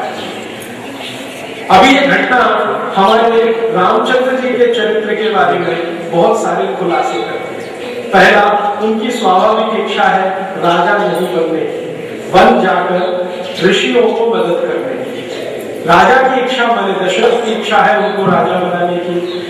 श्री राम की माता की कौशल्या की तो दशरथ से भी ज्यादा तीव्र इच्छा है उनको राजा बनाने की, क्योंकि श्रीमती कौशल्या का बार बार अपमान हुआ है केकई के साथ, बार बार। और उस अपमान का कहीं कोई प्रतिकार हो सकता है, ये कौशल्या बार बार एक ही बात में कहती हैं कि जब मेरा बेटा राजा बनेगा तभी मेरे सारे अपमान का प्रतिकार होगा। तो उनको उस दिन की प्रतीक्षा है रामचंद्र जी के जन्म से लेकर जब मेरा बेटा राजा बनेगा और मैं मेरे सारे प्रतिकार पूरे कर पाऊंगा। तो उनकी तो दशरथ से भी ज्यादा तीव्र इच्छा है अपने सम्मान को वापस लाने के लिए। शायद उनको रामचंद्र जी का राजा बनना ही एक रास्ता दिखाई देता है। कौशल्या की भी इच्छुक है, सुमित्रा की भी इच्छा है कि राम राजा बने, सारे मंत्री चाहते हैं कि राम राजा बने, महामंत्री चाहते हैं कि राम राजा बने, सबसे ज्यादा प्रजा चाहती है कि राम राजा बने। कारण क्या है? वो राम के जो 18 गुण हैं जो हर एक राजा में होने चाहिए, उनमें से एक गुण उनका सबसे अद्भुत है। वो कंब रामायण में बहुत विस्तार से लिखा गया है कि किसी भी राजा को सुबह सबसे पहले ब्रह्म मुहूर्त में उठकर अपने ईश्वर की उपासना, भगवान की पूजा करके सबसे पहला काम जो करना चाहिए वो अपनी प्रजा से मिलना, अपने लोगों से मिलना सबसे आवश्यक कर्म बताया गया है राजा का, और उसका समय तय किया हुआ है। कंब रामायण में समय है ब्रह्म मुहूर्त से लेकर और सूर्योदय के बीच का जो समय है, इतने समय के बीच में राजा को अपनी प्रजा के बीच में कम से कम एक चक्कर तो मार देना चाहिए। ठीक है, लोग खाने पीने को मिल रहा है कि नहीं, कोई दुख में दुखी तो नहीं है, ऐसा। और रामचंद्र जी इस कार्य को अपनी उम्र के 14वें साल से कर रहे हैं। जब वो 14 साल के हुए हैं और उनको थोड़ी समझ आई है, तो राजा दशरथ के प्रतिनिधि के रूप में रोज सवेरे ब्रह्म मुहूर्त में उठना और अपने लोगों के बीच में पहुंच जाना, ये कार्य उनका नियमित रूप से चलता है। ये कार्य सिर्फ उन्हीं दिनों में बाधित होता है जब वो अयोध्या के बाहर होते हैं किसी कारण से, जैसे कभी किसी ऋषि ने बुला लिया या अपने किसी दूसरे परिचित संबंधी के यहाँ चले गए। उन्हीं दिनों को छोड़कर बाकी सभी दिनों में उनका ये कार्य नियमित रूप से चलता है। तो जनता के बीच में सबसे ज्यादा लोकप्रिय वही है श्री राम। और दशरथ जी को बिना बताए, उनके कान तक बात ना पहुंचे, बहुत सारी समस्याओं का समाधान करते हैं, न्याय देते हैं, झगड़ों का निपटारा करते हैं। लोग दुखी हैं अगर किसी रोग से, तो उन रोगों का क्या उपाय हो सकता है, इलाज हो सकता है, वो उनको बताते हैं। ये सब वो करते हैं नियमित रूप से। और इस कार्य के बारे में सबसे ज्यादा लोग उन्हें पसंद करते हैं कि ये हमारा तो स्वाभाविक उत्तराधिकारी है। तो जब राम के राज्याभिषेक की बात है, तो जनता तो सबसे ज्यादा चाहती है कि वही राजा बने। पिता उनके चाहते हैं, माता उनकी चाहती है, दरबारी चाहते हैं, मंत्रिमंडल चाहता है, उनकी डिफेंस सर्विसेज चाहती है, सेना सब चाहते हैं कि राजा बने। राम नहीं चाहते हैं कि मैं राजा हूं। उनकी धर्मपत्नी श्रीमती सीता जी भी चाहती है कि ये राजा बने, क्योंकि उनका एक दूसरा ओपिनियन है। वो ये कहती है कि अगर आप राजा बनते हैं तो मुझे आपकी अर्धांगिनी होकर बहुत सारे काम करने का जो मौका मिलेगा, वो मेरे लिए ज्यादा बड़ा है। और आप जानते हैं कि इस कार्य के लिए सीता ने मातृत्व सुख से अपने को वंचित किया है, वरना स्वाभाविक रूप से कोई भी महिला का सबसे बड़ा सुख जो है मातृत्व सुख माना जाता है, लेकिन सीता ने अपने को इससे वंचित किया और राम को वंचित कराया है। वो ये कहते हैं कि ये मातृत्व का सुख और पितृत्व का सुख तो हम बाद में भी ले सकते हैं, लेकिन अभी राज्य की जो समस्याएं हैं गंभीर है, इनका समाधान पहले होना चाहिए। तो वो इंतजार कर रही है कि राम राजा बने तो उनकी अर्धांगिनी के रूप में कुछ राज के काम करने का उनको भी मौका मिले। तो वो भी चाहती है कि ये राजा बने, राम नहीं चाहते कि वो राजा बने। तो यहाँ पर राम जी की जो इच्छा है वही पूरी होती है और बाकी सबकी इच्छाएं अधूरी रहती हैं। और वो खुद कहते हैं कि अगर भरत का राज्याभिषेक होता है और मुझे वन गमन मिलता है तो ये मेरी इच्छा के अनुकूल है, इसलिए मैं सहर्ष वन जाने के लिए तैयार हूँ। और इसके वर्णन बहुत विस्तार से गोस्वामी जी ने किए हैं, सभी बहुत सारे लोगों ने किए हैं कि जब वो वन गमन के लिए तैयारी कर रहे हैं तो सबसे ज्यादा शांत है, सबसे ज्यादा निश्चल है, बिना किसी परेशानी के हैं, बहुत खुशी के साथ वन जाने को तैयार है। बाकी सब दुखी हैं। उनकी इस घोषणा से कि मैं वन जाऊंगा अपने पिता की इच्छा की पूर्ति के लिए, वचन पूर्ति के लिए, तो सब दुखी हैं, राम खुश होते हैं। तो बहुत शांत भाव से जब वन गमन की तैयारी होती है तो अंत में सीता कहती है कि मैं भी चलती हूँ। तो समझाते हैं कि तुमको तो यहाँ रह के बहुत सारे काम करने हैं। नहीं, मैं वहीं जाकर कुछ काम करती हूँ, शायद हमारे लिए अब यही अभीष्ट है, तो ऐसा कहते हैं। फिर लक्ष्मण कहते हैं कि आपके बिना तो मैं यहाँ रह नहीं सकता, इसलिए मैं भी चलता हूँ। तो भाई का प्रेम और कर्तव्य भाव दोनों से लक्ष्मण भी जाते हैं, सीता भी जाती है और राम भी जाते हैं। यहाँ से उनके मर्यादा पुरुषोत्तम होने की कहानी शुरू हो जाती है। अब जब उनका वन गमन है, ये अद्भुत है, ये भारत की परंपरा में और पूरे इतिहास में मैं मानता हूँ ऐसा दूसरा कोई प्रसंग नहीं मिलता है इसके मुकाबले जिसको रखा जाता है। 14 वर्ष का उनका जो वनवास का समय है, उसमें जो सबसे बड़ा काम है उनका, वो अपने देश को बांधने का है धर्म के अनुकूल। और धर्म की परिभाषा उनकी वही है जो भारत में हजारों साल से चली आई है, जिसको हम धारण कर सकें वही धर्म। माने जो भी काम को हम धारण करने योग्य मानते हो वो सभी धर्म है। तो उस धर्म की स्थापना करनी है, राज्य की कुरीतियां पापाचार, अनाचार इनका सबको समाप्त करना है, इसके लिए उनका वन गमन है। और वन गमन के प्रसंग में उनका इतना ज्यादा खुला है, सब कुछ इतना ओपन है, प्राइवेसी कुछ नहीं है लाइफ में। प्राइवेट लाइफ उनकी खत्म हो गई है, जो भी कुछ है वो पब्लिक लाइफ है। और प्राइवेट लाइफ जब खत्म होती है और पब्लिक लाइफ जब शुरू होती है तो उनका जीवन राज्य में रहकर और राजा के पुत्र के रूप में रहकर जितना प्राइवेट है वो भी चला जाता है और वहां कुछ नहीं। अब तो साधारण लोगों के बीच में रहना है और साधारण तरीके से जो वो फैसला करते हैं। सबसे बड़ा राजा दशरथ चाहते हैं कि तुम बन जाओ तो अपने साथ कुछ सुविधाएं लेके जाओ। इस राज्य में धन की कमी नहीं है और संसाधनों की कमी नहीं है, सेना की कोई कमी नहीं है, तुम लेके जाओ। राम कहते हैं नहीं, मैं जहां जा रहा हूं उनके जैसा ही रहना है। साधारण लोगों के बीच में जा रहा हूं तो साधारण लोगों की तरह से ही रहना है। आर्मी अगर मेरे साथ है, राज्य के संसाधन मेरे साथ है, तो मैं तो साधारण नहीं रह सकता और साधारण रहकर जो मुझे करना है वो बहुत आवश्यक है। फिर गुरु वशिष्ठ उनको एक दिन पूछ लेते हैं कि तुम्हारे मन में ये साधारण होने के लिए कब से शुरू हुआ?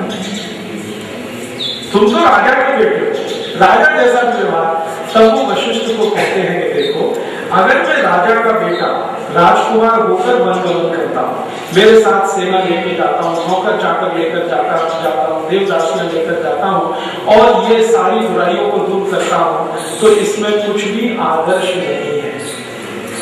ये तो राज्य के लिए कर्तव्य जैसा है, इसमें आदर्श क्या है? मुझे आदर्श बनाना है तो वो तभी है कि जब मैं साधारण लोगों के बीच में साधारण तरीके से रहते हुए इन समस्याओं का समाधान करूं। आदर्श तो तब स्थापित होगा। तो वशिष्ठ कहते हैं कि तुमको ये आदर्श की क्या चिंता है, क्यों तुम प्रस्तुत करते हो बार बार आदर्श बनाना, आदर्श बनाना?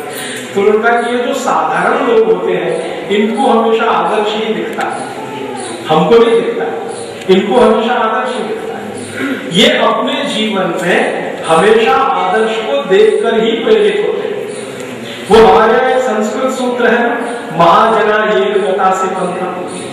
जिस रास्ते बड़े लोग चलते हैं उस रास्ते साधारण लोग चलने की कोशिश करते हैं। राम जी को यह मालूम है कि ये समाज के साधारण लोग हमेशा आदर्श से प्रेरित होते हैं और अगर मैं आदर्श प्रस्तुत करूं इनके बीच में रहकर तो शायद ये जल्दी मेरी बात मानेंगे, मेरे साथ आएंगे, अपने जीवन को ठीक करेंगे और दूसरे रास्ते ठीक करते चले जाएंगे।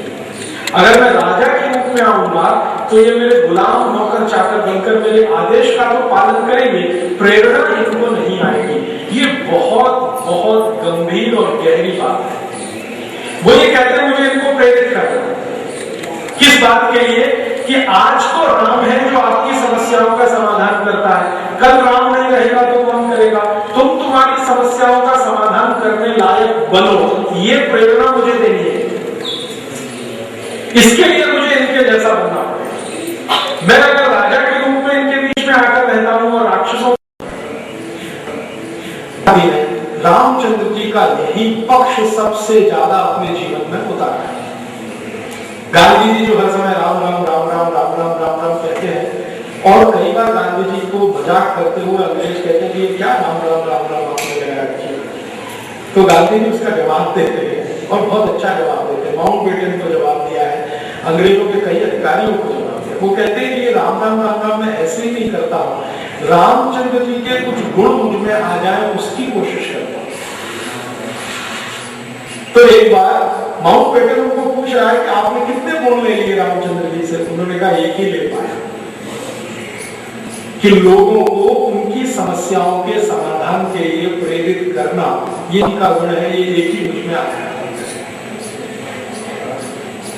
और गांधी जी भी क्या कहते हैं, वो यही कहते हैं लोगों से कि देखो आजादी तुम्हें लानी है, तुम काम करो, तुम खड़े हो, अंग्रेजी की लाठी खाओ, गोली खाओ, गाली खाओ, अपमान करो, तुम खड़े हो जाओ। मैं सत्याग्रह करूंगा लेकिन तुम नहीं करो। तो राम का ये जो गुण है, शायद मैं मानता हूं ये भारतीयता का सबसे बड़ा गुण है। भारतीयता का यही गुण हमको कृष्ण में भी दिखाई देता है। कभी दोबारा कृष्ण कथा पर बात करूंगा तो विस्तार में, लेकिन संकेत करता हूं आज आपसे, कृष्ण के जीवन की जो सबसे बड़ी बात मुझे समझ में आती है, बहुत अपील करते हुए, उन्होंने अपने हाथ से कुछ नहीं किया, दूसरों से कराया।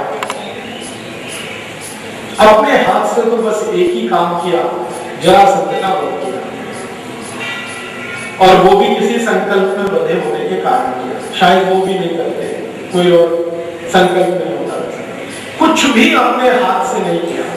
अर्जुन से कराया, युधिष्ठिर से कराया, पांडवों से कराया, द्रौपदी से कराया, कौरवों से कराया, जिससे जो बन पड़ा वो करवाया, प्रेरित किया करवाया, प्रेरित किया करवाया। केमिस्ट्री में हम उसको कैटलिस्ट कहते हैं। सारी भूमिका उनकी कैटलिस्ट की है कृष्ण की। ये राम में से आदर्श है। राम ने ये स्थापित किया है एक गुण कि आप लोगों की समस्याओं का समाधान कर देंगे, जब तक आप हैं तब तक ठीक है, जब आप चलेंगे समस्याएं फिर आने वाली है, और ये फिर किसी दूसरे का इंतजार करेंगे, और इतने सारे इंतजार के बाद फिर कोई मिलेगा, तब तक ये उसी दुख में पड़े रहेंगे, नरक में पड़े रहेंगे। तो इनको सक्षम बनाना है अपनी समस्याओं के समाधान से। ये कहकर जब वो जाते हैं तो वशिष्ठ कन्विंस हो जाते हैं कि तब तुमको सेना की जरूरत नहीं है, संसाधनों की जरूरत नहीं है, तुमको किसी चीज की जरूरत नहीं है, तुम जाओ। फिर आशीर्वाद उनको मिलता है। इसमें इस जो सीख है उनकी, ये जो गुण है, ये जो उनका स्वभाव बना है राम का, इसमें बहुत बड़ी भूमिका विश्वामित्र की। वशिष्ठ की तो भूमिका है ही, क्योंकि वशिष्ठ तो उनके राज्य के गुरु जैसे हैं। विश्वामित्र ने विद्या सिखाई है राम को। ये जो बाण की विद्या है, धनुष चलाने की विद्या है, तो विश्वामित्र की सिखाई गई है। और विश्वामित्र राम को एक बहुत बड़ी सीख देते हैं जो उनके जीवन पर काम आती है। वो ये कहते हैं, देखो शास्त्रों की विद्या जितनी आवश्यक है, शस्त्रों की विद्या भी उतनी ही आवश्यक है। तुमने शास्त्रों की विद्या बहुत मिल रखी है, वशिष्ठ ने तुमको सब तरह से पढ़ा दिया है। वेदों का अध्ययन तुम कर चुके हो, उपनिषद तुम्हें मालूम है, वेदों का मर्म तुम जानते हो, उपनिषद तुम्हें कंठस्थ है, वगैरह वगैरह, ये सब वो वशिष्ठ से सीख लिया। शस्त्र विद्या तुमको नहीं आती है, क्योंकि वशिष्ठ का उस पर पारंगत नहीं है, एक्सपर्टाइज नहीं है। वो मुझे आती है, वो भी तुमको उतनी ही गंभीरता से सीखनी है जितनी गंभीरता से शास्त्र विद्या सीखी है। क्यों? तो विश्वामित्र उनको समझाते हैं कि ज्ञान को संरक्षण रखने के लिए शक्ति की आवश्यकता होती है, राज्य को संरक्षित और सुरक्षित रखने के लिए भी शक्ति की आवश्यकता होती है। तो वो ये कहते हैं कि शक्ति को नकार नहीं सकते। वो कहते हैं अहिंसक होना ठीक है, लेकिन ताकतवर अहिंसक, कमजोर अहिंसक होना तो कोई मजबूरी की बात है। हिंसा अहिंसा का बहुत लंबा संवाद है राम का और विश्वामित्र का। तो राम कहते हैं हम तो अहिंसा वाले हैं, हमको क्या जरूरत है बाण की, धनुष की, गदा की और ये सब। तो वो कहते हैं कि अहिंसा का पालन तो कोई ताकतवर ही करता है, कोई महावीर ही करता है, साधारण लोग अहिंसा पालन नहीं कर सकते। तब राम जी को ये समझ में आता है, तब वो तैयार होते हैं शस्त्र विद्या के, और फिर शस्त्र विद्या में उतने ही पारंगत होते हैं जितने वो शास्त्र विद्या में हैं। और विश्वामित्र उनको जब चलते हुए कहते हैं, जब वो उनके आश्रम से जा रहे हैं, तो वो कहते हैं कि तुमको अपने जीवन के पूर्वार्ध में शस्त्र विद्या की ही आवश्यकता होगी, और तुम्हारे जीवन का जो उत्तरार्ध है उसमें शास्त्र विद्या की आवश्यकता होगी। इसलिए तुम्हें अभी आवश्यक है शस्त्र विद्या। शास्त्र विद्या का शायद उत्तरार्ध में शायद विश्वामित्र कोई त्रिकालदर्शी होंगे, जिनको उनका आगे का जीवन दिखाई दे रहा है कि कैसा होने जा रहा है, रावण से युद्ध होने वाला है, राक्षसों से युद्ध होने वाले, तो वो कह रहे हैं शस्त्र विद्या पहले आवश्यक है। तो शस्त्र विद्या में पारंगत होके और वन गमन के लिए जाते हैं। तो वशिष्ठ कहते हैं कि अभी मुझे तुम्हारी चिंता नहीं है, क्योंकि जब तुम्हारे मन में इतनी स्पष्टता है तो अब तुमको सेना की जरूरत नहीं है, चाकरों की जरूरत नहीं है, नौकरों की जरूरत नहीं है, संसाधनों की जरूरत नहीं है। तुम जहां जाओगे वहीं ये सब आ जाएंगे। और वो निकल जाते हैं, और जब निकलते हैं तो सबसे ज्यादा समय उनका बीता है 14 वर्ष का भारत के साधारण लोगों के बीच में, जिनको आज की भाषा में, खराब भाषा में हम आदिवासी कहते हैं, और सरकार की तो गाली की भाषा में शेड्यूल्ड ट्राइब्स कहते हैं या शेड्यूल कास्ट है। सरकार तो सीधी गाली ही देती है, शेड्यूल कास्ट और शेड्यूल ट्राइब्स, ये सब गाली है। राम की भाषा में ये कहीं भी नहीं है। पूरे रामचरितमानस में, पूरे कंबन रामायण में, वाल्मीकि रामायण में मैंने ऐसा कोई शब्द नहीं देखा आदिवासी। शब्द है वनवासी, क्योंकि वनों के बीच में रहते हैं। कि आदिवासी कहां से आ गया हमारे देश में? आदिवासी शब्द के लिए मैं बहुत कोशिश करता रहा जानने की कब से प्रयोग हो रहा है हमारे देश में। राम के जमाने में नहीं है, कृष्ण के जमाने में भी नहीं है। पता चला कि यह शब्द लगभग 200 साल पुराना है। अंग्रेजों ने इसका इस्तेमाल करना शुरू किया। और अगर हम सही मायने में देखें तो हम सभी आदिवासी हैं।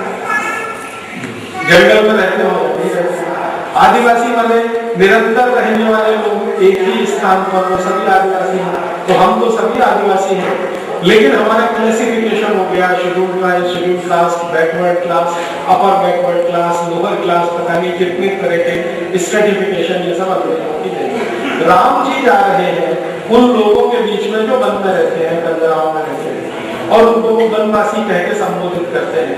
और ये इज्जत का शब्द है, छोटा शब्द नहीं। इसकी एक बार लक्ष्मण के साथ उनकी वार्ता है इस विषय पर, वनवासी शब्द। लक्ष्मण को ये शब्द पसंद नहीं आता। राम कहते हैं ये सब हमारे भाई बांधव हैं, वनवासी हैं, बस इतना ही अंतर है, हम पहलों में रहते हैं, ये वनों में रहते हैं। तो लक्ष्मण कहते हैं कि ये तो कुछ कम अकल वाले दिखाई देते हैं, कम पढ़े लिखे हैं, कम बुद्धि वाले हैं, कम ऐसा वो बोल रहे। राम थोड़ा सुनते हैं, फिर थोड़े नाराज होते हैं, कहते हैं अभी तुम सुनो ये क्या है। तभी वो वर्णन करते हैं कि ये वन क्या है। बहुत लंबा वर्णन और बहुत ही अच्छा है। मैं मानता हूं कि भारत के सब छोटे बच्चों को वो पढ़ना चाहिए। वन क्या है उसकी डेफिनेशन वो दे रहे हैं। और वनों में ये जो तरह तरह के पेड़ हैं, पौधे हैं, इनकी परिभाषाएं दे रहे हैं। पेड़ पौधों पर बैठने वाली जो चिड़िया हैं, पक्षी हैं, उनकी परिभाषाएं दे रहे हैं। फिर इसमें छोटे छोटे जो कीट हैं, पतंगे हैं, उनकी परिभाषाएं दे रहे हैं। और वो लक्ष्मण को समझा रहे हैं कि ये सब है इसलिए तुम हो, तुमसे ये नहीं। अभी एनवायरमेंटल प्रोटेक्शन की इससे बड़ी कोई डेफिनेशन दुनिया में नहीं हो सकती। ये जो सारी दुनिया में आज समस्या पैदा हुई है ना, पर्यावरण संरक्षण, पर्यावरण, मैं मानता हूँ श्री राम जी से ज्यादा पर्यावरण को समझने वाला कोई नहीं। जब वो बात करते हैं कि देखो ये छोटे छोटे जो जीव हैं, कीट हैं, पतंगे हैं, उनकी संख्या बताते हैं, लक्ष्मण को गिनाते हैं और 84 लाख गिनाते हैं। अब हमने कई बार सुना है कि 84 लाख योनियां होती हैं। वो योनियां क्या है? वो तरह तरह के जीव जंतुओं की जातियां प्रजातियां। तो ये कहते हैं कि इनमें से हर एक का महत्व है। आधा घंटे का रामचंद्र जी का व्याख्यान है लक्ष्मण को चींटियों पर, आधा घंटे का। आधा घंटे को चींटियों के गुण बताए। देखो चींटी क्या होती है, कैसी होती है, क्या करती है। वहां पढ़कर मुझे पता चला, जो बाद में मैंने कंफर्म किया तो सच है, वो ये कहते हैं कि ये अद्भुत जीव है जो कभी सोती नहीं। तो वास्तव में चींटी सोती नहीं। ये अद्भुत जीव है जो अपने लिए कुछ करती नहीं है, जो भी करती है परिवार के लिए करती है, अपने लिए कभी कुछ नहीं करती, वो भी सही है। और ये अद्भुत जीव है जो सबसे ज्यादा संयमी है, क्योंकि जब बहुत क्राइसिस होती है तभी घर से बाहर आती है कुछ लेके जाने के लिए, नहीं तो आती ही नहीं। बचपन में मुझे याद आता है जब बहुत सारी चीटियां घर में निकलती थी और मेरी माता जी कहती थी जा आटा डाल के आओ। तो जैसे आटा डाला तो वो गायब हो जाती, मैंने उनकी जरूरत पूरी हुई तो चली जाती। और राम समझा रहे हैं कि प्रकृति में इनका बैलेंस क्या है, और अद्भुत बैलेंस है। फिर लगभग 40-45 मिनट का उनका इससे आगे का एक व्याख्यान है लक्ष्मण के लिए, वो है सफेद चींटी, व्हाइट आइड जिसको कहते हैं। आजकल हम लोग उसे दीमक में हैं। दीमक पर 45 मिनट बोला है। थीसिस की जा सकती है, पीएचडी की जा सकती है। राम ने जो बोला है लक्ष्मण को, कंबन राम है। दीमक की क्या उपयोगिता है हमारे लिए? तो दीमक की एक ही ये है मन में कल्पना कि वो हमारी लकड़ी काट जाती है, हमारा नुकसान कर जाती है, हम उसको मारने की जुगड़ में हमेशा जुगाड़ में लगे रहते हैं। कभी कोई पेस्टिसाइड खरीद के लाते हैं, कभी कोई मिट्टी का तेल डाल के जलाते हैं, किसी न किसी तरह से मारते हैं। रामचंद्र जी लक्ष्मण को समझा रहे हैं कि अगर ये नहीं है तो तुम्हारा अस्तित्व नहीं। फिर उनसे भी छोटे जो माइक्रो ऑर्गेनिज्म है उनका समझाते हैं। वो कभी फिर बाद में बात करूंगा, पूरी एनवायरमेंटल साइंस उसमें है। लेकिन राम को ये समझ है और ये बड़ी समझ है। ये समझ जो है ना, भारत में इतिहास का अगर हम किस्सा निकालना शुरू करें तो 2-4 लोगों को ही ये समझ भारत में है। एक तो रामचंद्र जी को हो गई है, दूसरी महावीर को है ये समझ। जो जैन धर्म की आखिरी तीर्थंकर माने जाते हैं ना, 24वें तीर्थंकर भगवान महावीर, उनको ये समझ है, उतनी ही है जितनी राम को है। वो शायद ऐसा रहा होगा कि 14 साल इन्होंने भी तपस्या की है, 14 साल उन्होंने भी तपस्या की है, शायद ये तपस्या से ज्ञान आता होगा, हो सकता है। तो ये वो समझ है। तब वो बताते हैं कि देखो ये जो बनवासी है ये इन सबके साथ रहते हैं, चींटी के साथ रहते हैं, दीमक के साथ रहते हैं, मक्खी के साथ रहते हैं, मच्छर के साथ रहते हैं। और राम बताते हैं कि देखो इनमें से एक भी जीव ऐसा नहीं है जो अनुपयोगी हो और हम उसको मार सके, एक भी इसमें से ऐसा नहीं। और तब वो सिखा रहे हैं लक्ष्मण को कि हमारे भारत की जो अहिंसा है वो इसमें से निकली, क्योंकि एक भी जीव जब बिना काम का नहीं है तो तुम मार कैसे सकते हो, तो अहिंसा पे जाना ही पड़ेगा तुमको, और तुम्हारा क्रोध थोड़ा कम करना पड़ेगा। और हमेशा याद रखना, मेरे साथ जब तक तुम हो कोई भी जीव की हत्या ना होने पाए, ध्यान रखना। चलते समय, झाड़ू लगाते समय राम उनको समझाते हैं। आप जानते हैं लक्ष्मण जो है ना, उनके माने जो निजी काम है वो लक्ष्मण करते हैं। रामचंद्र जी के निजी काम क्या है, जिसको क्या करते हैं उसमें झाड़ू लगा रहे, तो राम उनको झाड़ू बनाना सिखा रहे हैं कि झाड़ू कैसी होनी चाहिए। तो बताते हैं आगे से खुली रहनी चाहिए, पीछे से कठोर होनी चाहिए, पकड़ने वाला हिस्सा एकदम गुथा हुआ हो, और जो झाड़ू में जमीन पे स्पर्श करने वाला हिस्सा वो खुला हुआ हो, ताकि कोई भी चीज उसके नीचे आए तो मरने ना पाए, बीच में से निकल जाए। इतना माइक्रो लेवल का डिटेल। तो कहते हैं कि चींटी भी काम की है, मक्खी भी काम की है, मच्छर भी काम का है, उनमें एक भी बेकार नहीं है। और इतने काम के जो जीव जंतु हैं उनके बीच में जो रहने वाले लोग हैं वो हमसे ज्यादा अच्छे हैं, इसलिए ये मूर्ख नहीं है। ये अलग बात है कि इनके शरीर पर कपड़े तुमसे कुछ कम है, तो वो इन्होंने समझकर छोड़े हुए हैं, इसलिए नहीं है कि इनके पास नहीं, छोड़े हुए, जरूरत नहीं है इसलिए छोड़े। फिर बहुत सारे दूसरे गुण बताते हैं और जातियों के हिसाब से बताते हैं। जैसे भील एक जाति है, भील जाति के लोगों की क्या विशेषताएं हैं, हजारों साल से किस तरह की विशेषताएं हैं। फिर कोल एक जाति है, कोल जाति की विशेषताएं बताते हैं। गोंड एक जाति है, जिसके राज्य को गोंड वाला राज्य बोलते हैं, तो गोंड जाति की विशेषताएं बता रहे हैं। ऐसी अलग अलग जातियां जो वनवासियों के बीच में है उनका विस्तार से वर्णन को करते हैं और सबके गुण, कर्म और स्वभाव समझा है।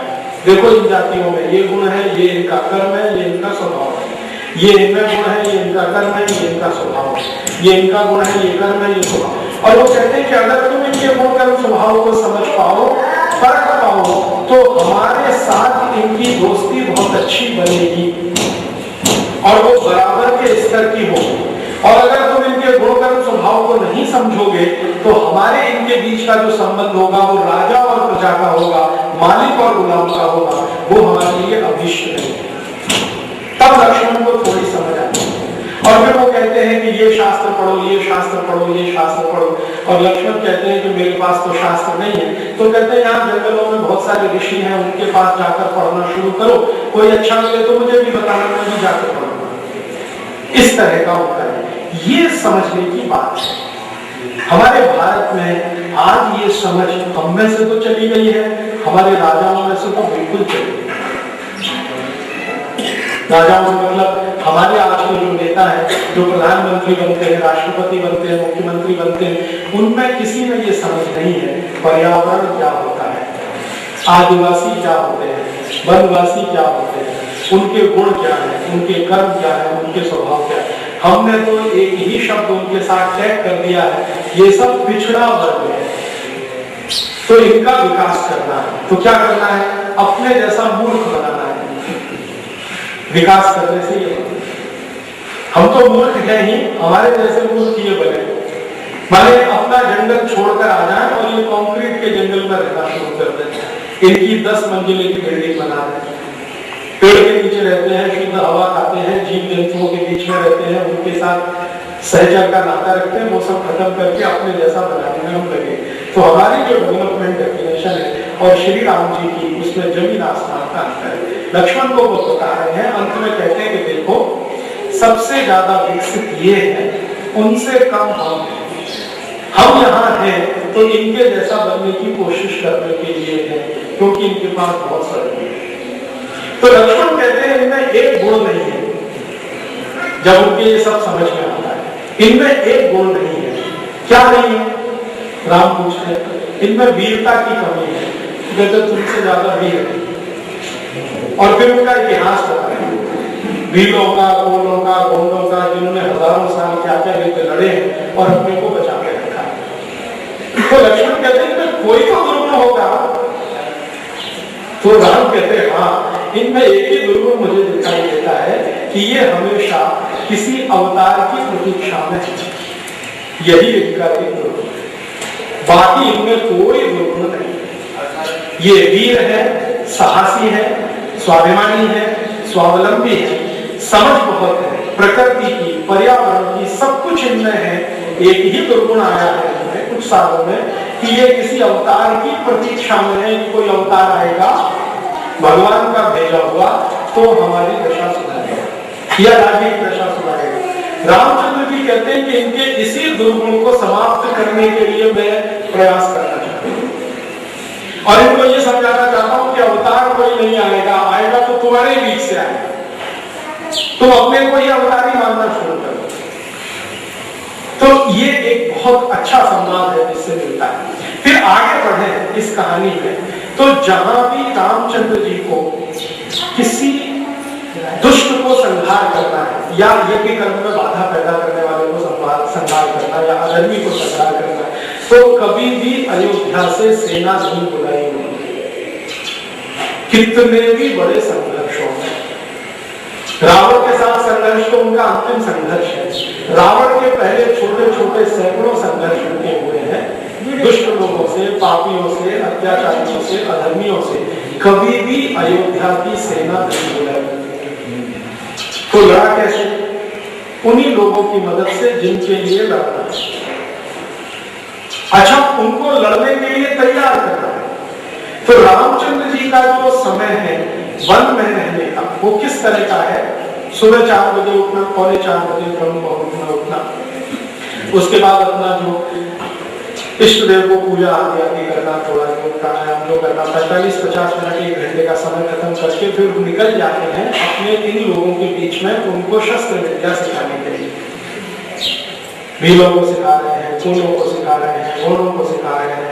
और ध्यान रखिए, इनमें कोई भी ऐसे लोग नहीं है जो शास्त्रों के द्वारा पंडित घोषित किए गए, जिनको बड़ा शास्त्रीय ज्ञान। साधारण लोग उनको सिखा रहे हैं शस्त्र चलाना, शस्त्रों के साथ अस्त्र चलाना। अस्त्र और शस्त्र का अंतर आप सब जानते हैं।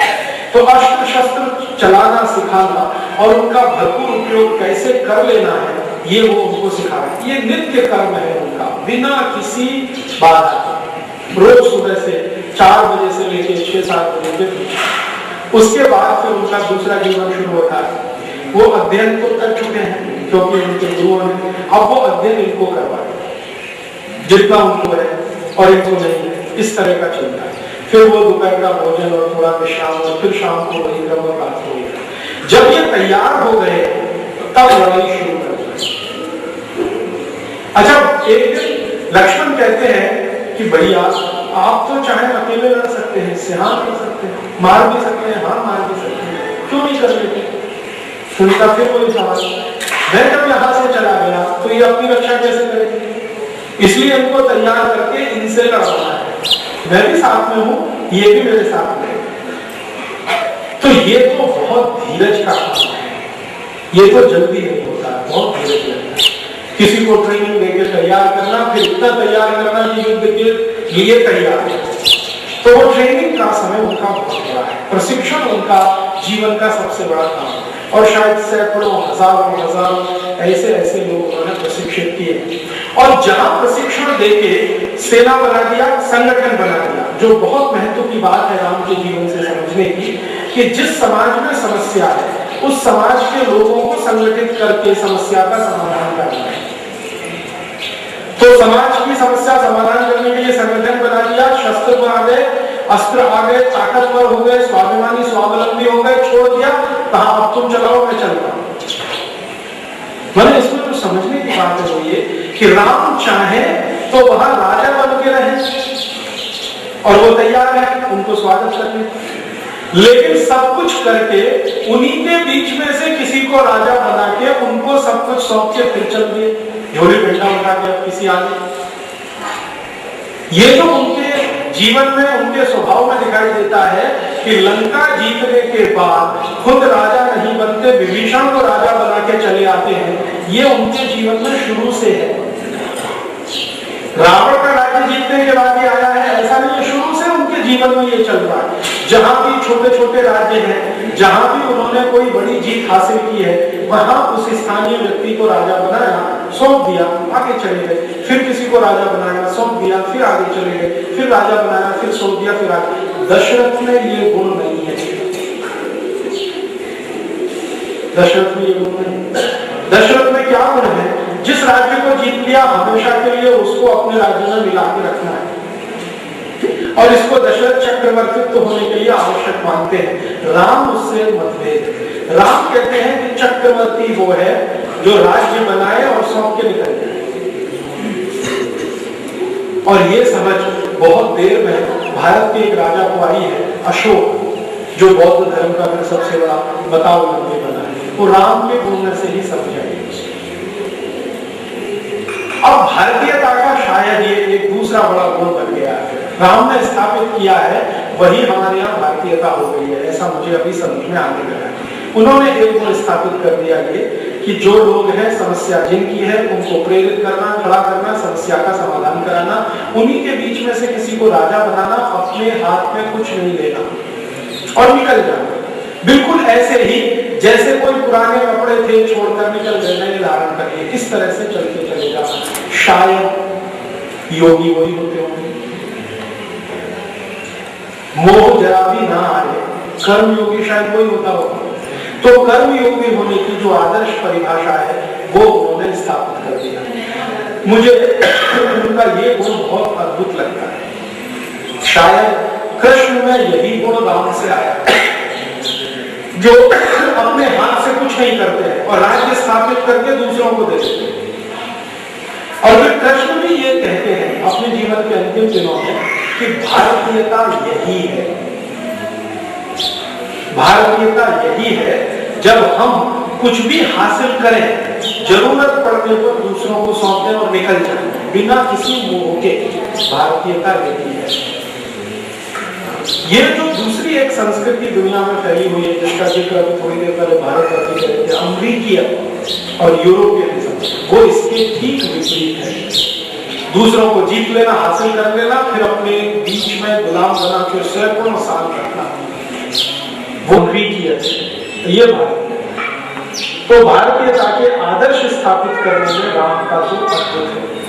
अब वो ये जो आदर्श है, इसी के चलते एक तो नहीं सैकड़ों सैकड़ों छोटे छोटे राजाओं को स्वावलंबी बना के, स्वयं को बना के वो खड़ा करते हैं, और ये खड़ा करते करते करते करते बढ़ते चले जाते हैं, और बढ़ते बढ़ते तो लंका तक पहुंचते हैं, और लंका पहुंचकर रावण के साथ युद्ध की तैयारियां हैं। उन तैयारियों से पहले की ये जो छोटी छोटी तैयारियां हैं, ये उनको बहुत मदद करती है, और इनको मदद करने में ये सब का बहुत बड़ा हिस्सा है। अब इसमें एक विशेष प्रसंग मैं आपको और सुनाना चाहता हूँ, उसके बाद इसको मैं खत्म करूंगा। और एक विशेष प्रसंग क्या है, मैंने आपसे मेरे व्याख्यान के शुरू में कहा था कि मैं समझना चाहता हूँ राम राज्य क्या है, वो इसी में से समझ में आया। रामचंद्र जी चले गए वन, और वन में ये सब कर रहे हैं, ये तो अभी मैं आपको बता दिया। अब एक महत्वपूर्ण घटना घटित होती है, दशरथ का स्वर्गवास होता है, वो बहुत महत्वपूर्ण घटना है। और दशरथ का स्वर्गवास होता है, उसकी खबर देने के लिए भरत राम के पास जाते हैं। और आप जानते हैं कि भरत जो है ना, राम के पास दशरथ के स्वर्गवास की खबर देने के लिए ही नहीं जाते हैं, बल्कि ये संकल्प लेके जाते हैं कि मैं राम को वापस लेके आऊंगा। तो वो कहते हैं कि मैं शायद इतना कन्विंस नहीं कर पाया उनको वापस लाने के लिए, तो अपनी माताओं को भी साथ में लाते हैं, कौशल्या भी आती हैं और वो सब आती हैं। और वो कहते हैं कि अगर मेरे अकेले से और माताओं के मानने से नहीं माने तो सब मंत्रियों को लेकर चलो, मंत्रियों को बुलाते हैं, सेना के जितने सुप्रीम कमांडर हैं सबको लेके चलो, तो पूरी सेना लेके भरत आते हैं रामचंद्र जी को मिलने और दो बातें कहते हैं। एक तो पिताजी का स्वर्गवास हो गया है और आप वापस चलो क्योंकि राज्य आपका है, मैं तो आपका सेवक हूं। भरत का गुण अपनी माँ के विपरीत है, केकई के विपरीत है, स्वभाव भी विपरीत है, कर्म भी विपरीत है, तीनों ही अलग है। तो इस उद्देश्य से जाते हैं।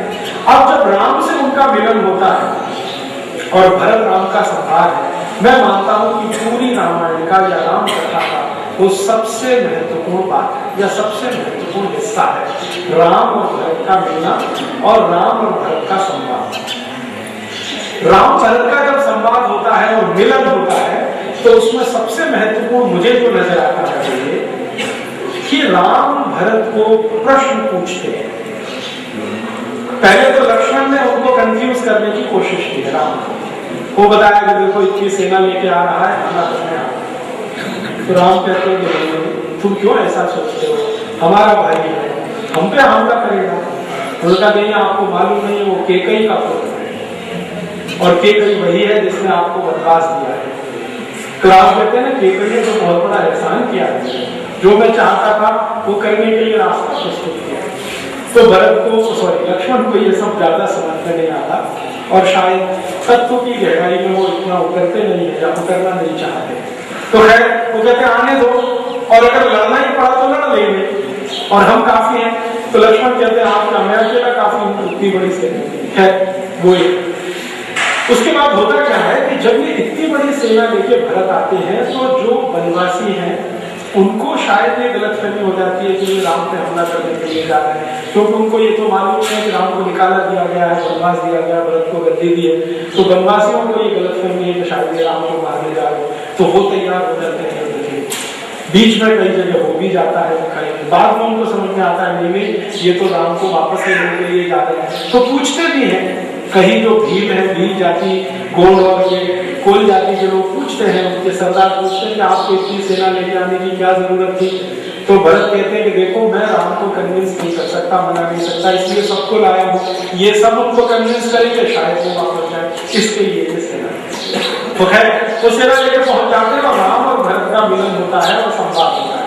तो ये जो मिलन और संवाद है उसमें से वो एक घटना है उसको मैं छोड़ना चाहता हूँ, जब वो राजा दशरथ के स्वर्गवास की कहानी कहते हैं। तो राजा दशरथ के स्वर्गवास की जैसे कहानी कहते हैं तो अकेले राम है जो उतने ही निष्ठा और उतने ही शांत मन से उसको सुनते हैं जितने शांत मन से उन्होंने अपने वनवास की घोषणा को सुना। उतने ही शांत मन से उतने ही स्वर्गवास हो गया और ये सब परेशान, बाकी लक्ष्मण परेशान है, सीता जी परेशान है, उनका स्वर्गवास हो गया। लेकिन राम में धीरता बहुत है, खराब से खराब समाचार को सुनने का मात्रा होता है। वो जानते हैं कि उनके पिता उनको सबसे ज्यादा प्यार करते हैं, अब वो नहीं है इस दुनिया में, उनके दुखद निधन का समाचार भी उतनी ही शालीनता से सुनना, शांति से सुनना जितना अपने जीवन में सबसे खराब किसी चीज को सुनने का। तो वो सुन लेते हैं, उसके बाद वो बात नहीं खत्म होती, फिर वो बात करते हैं रामचंद्र जी भरत से संवाद करते हैं और वो संवाद जो है ना सबसे अच्छी तरीके से, थोड़ा तो वाल्मीकि में है और ज्यादा तो कंबर रामायण में है। तो विस्तार से संवाद क्या है, रामचंद्र जी उनसे प्रश्न पूछ रहे हैं, भरत से प्रश्न पूछ रहे हैं और प्रश्न ऐसे पूछ रहे हैं जिनको समझने की हम कोशिश करें तो समझ में आ जाता है राम राज्य क्या है। सारे प्रश्न इस तरह के। अब वो प्रश्न पूछ रहे हैं, उनकी संख्या लगभग 56 प्रश्न उन्होंने पूछे, 56 क्वेश्चन भरत जी को पूछे हैं राम, और एक से एक अद्भुत प्रश्न जो राम राज्य को समझने में हमको काफी कुछ मदद करता है। राम राज्य क्या है उन प्रश्नों से समझ जाना है। सबसे पहला प्रश्न पूछते हैं भरत, क्या तुम अपने गुरुओं का वैसे ही आदर करते हो जैसे मैं करता था? मेरे चले आने के बाद क्या तुम अपने गुरु का वैसे ही आदर करते हो जैसे मैं करता था? गुरु कौन? वशिष्ठ। और वशिष्ठ के समकक्ष बहुत। तो भरत उस प्रश्न को सुनकर उत्तर दे देते हैं कि हाँ करता हूं। राम फिर पूछते हैं क्या उतना ही कितना मैं? तो भरत पूछते हैं आप इसको इतना जोर क्यों दे रहे और गुरु को ही क्यों कह रहे और किसी का क्यों नहीं कहते? माँ का क्यों नहीं पूछते? माँ का आदर करते हो कि नहीं? पिता का करते हो कि नहीं? भाइयों का करते हो कि नहीं? या हमारे मंत्रियों का करते हो कि नहीं? अधिकारियों का करते हो कि नहीं? वगैरह वगैरह वगैरह वगैरह। तो राम उत्तर देते हैं, वो कहते हैं कि देखो गुरु और बाकी जितने भी तुमने नाम किए संबंधों में ये सब एक दूसरे से बहुत अच्छे दिखते हैं, सुंदर लगते हैं, शब्द अच्छे हैं, लेकिन तुलना नहीं है। गुरु बिल्कुल अलग है और ये बिल्कुल अलग है। क्या अंतर है भरत समझना चाहते हैं। तो कहते हैं कि देखो यही एक ऐसा व्यक्ति है गुरु जो बिना ईर्ष्या और द्वेष के सलाह देता है, बिना राग और द्वेष के सलाह देता है, बिना स्वार्थ के सलाह देता है। यही एक है गुरु जो कभी स्वार्थी नहीं होता, ईर्ष्यालु नहीं होता, राग द्वेष में नहीं पड़ता, किसी कामना के वशीभूत होकर नहीं कहता। यही है, इसलिए इसकी वेलबीइंग माने इसके बारे में सबसे अच्छे होने की मेरे मन में जो है वो मैं सुनना चाहता हूँ। उनका हाँ मैं वैसा ही करता हूँ, गुरुओं को बहुत सम्मान देता हूँ। तो मैं मानता हूँ राम राज्य माने क्या? जहां गुरुओं को सबसे अधिक आदर और सम्मान मिले, क्योंकि वो हमारे प्रति ना कोई राग, ना कोई द्वेष, ना कोई इच्छा, ना कोई अपेक्षा, बिना इसके हमको सलाह दे रहे हैं ऐसा करो, ऐसा मत करो, ऐसा करो, ऐसा मत करो, ऐसा। तो वो कहते हैं हाँ ऐसा होता है। तो राम थोड़े संतुष्ट होते हैं, हाँ ठीक है, इसका माने राज्य तुम्हारा कुछ ठीक दिशा में है। दूसरा प्रश्न 56 प्रश्न, दूसरा प्रश्न, क्या तुम्हारे राज्य में जनता धन धान्य से भरपूर है? लोगों को किसी तरह का कोई भौतिक, दैविक और दैहिक दुख तो नहीं है? माने गरीबी तो नहीं है, बेरोजगारी तो नहीं है, भूखमरी तो नहीं है, अकाल तो नहीं पड़ रहा है, अतिवृष्टि तो नहीं हो रही है, अनावृष्टि तो नहीं हो रही है। ये सारे प्रश्न एक साथ वो पूछते हैं। क्या तुम्हारे राज्य में ऐसा है? क्या तुम इसके लिए कुछ करते हो? तो भरत कहते हैं कि आपकी कृपा से, ईश्वर की कृपा से, आपके आशीर्वाद से हमारे राज्य में अभी कोई भूखा नहीं है, कोई गरीब नहीं है, कोई बेरोजगार नहीं है।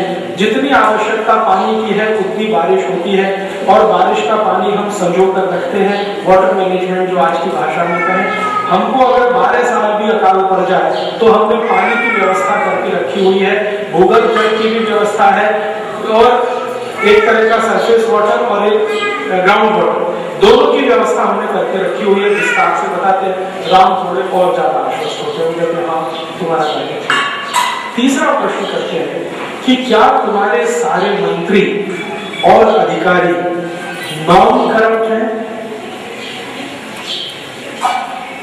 अभ्रष्ट हैं, भ्रष्टाचारी नहीं है? तुम ये कह सकते हो?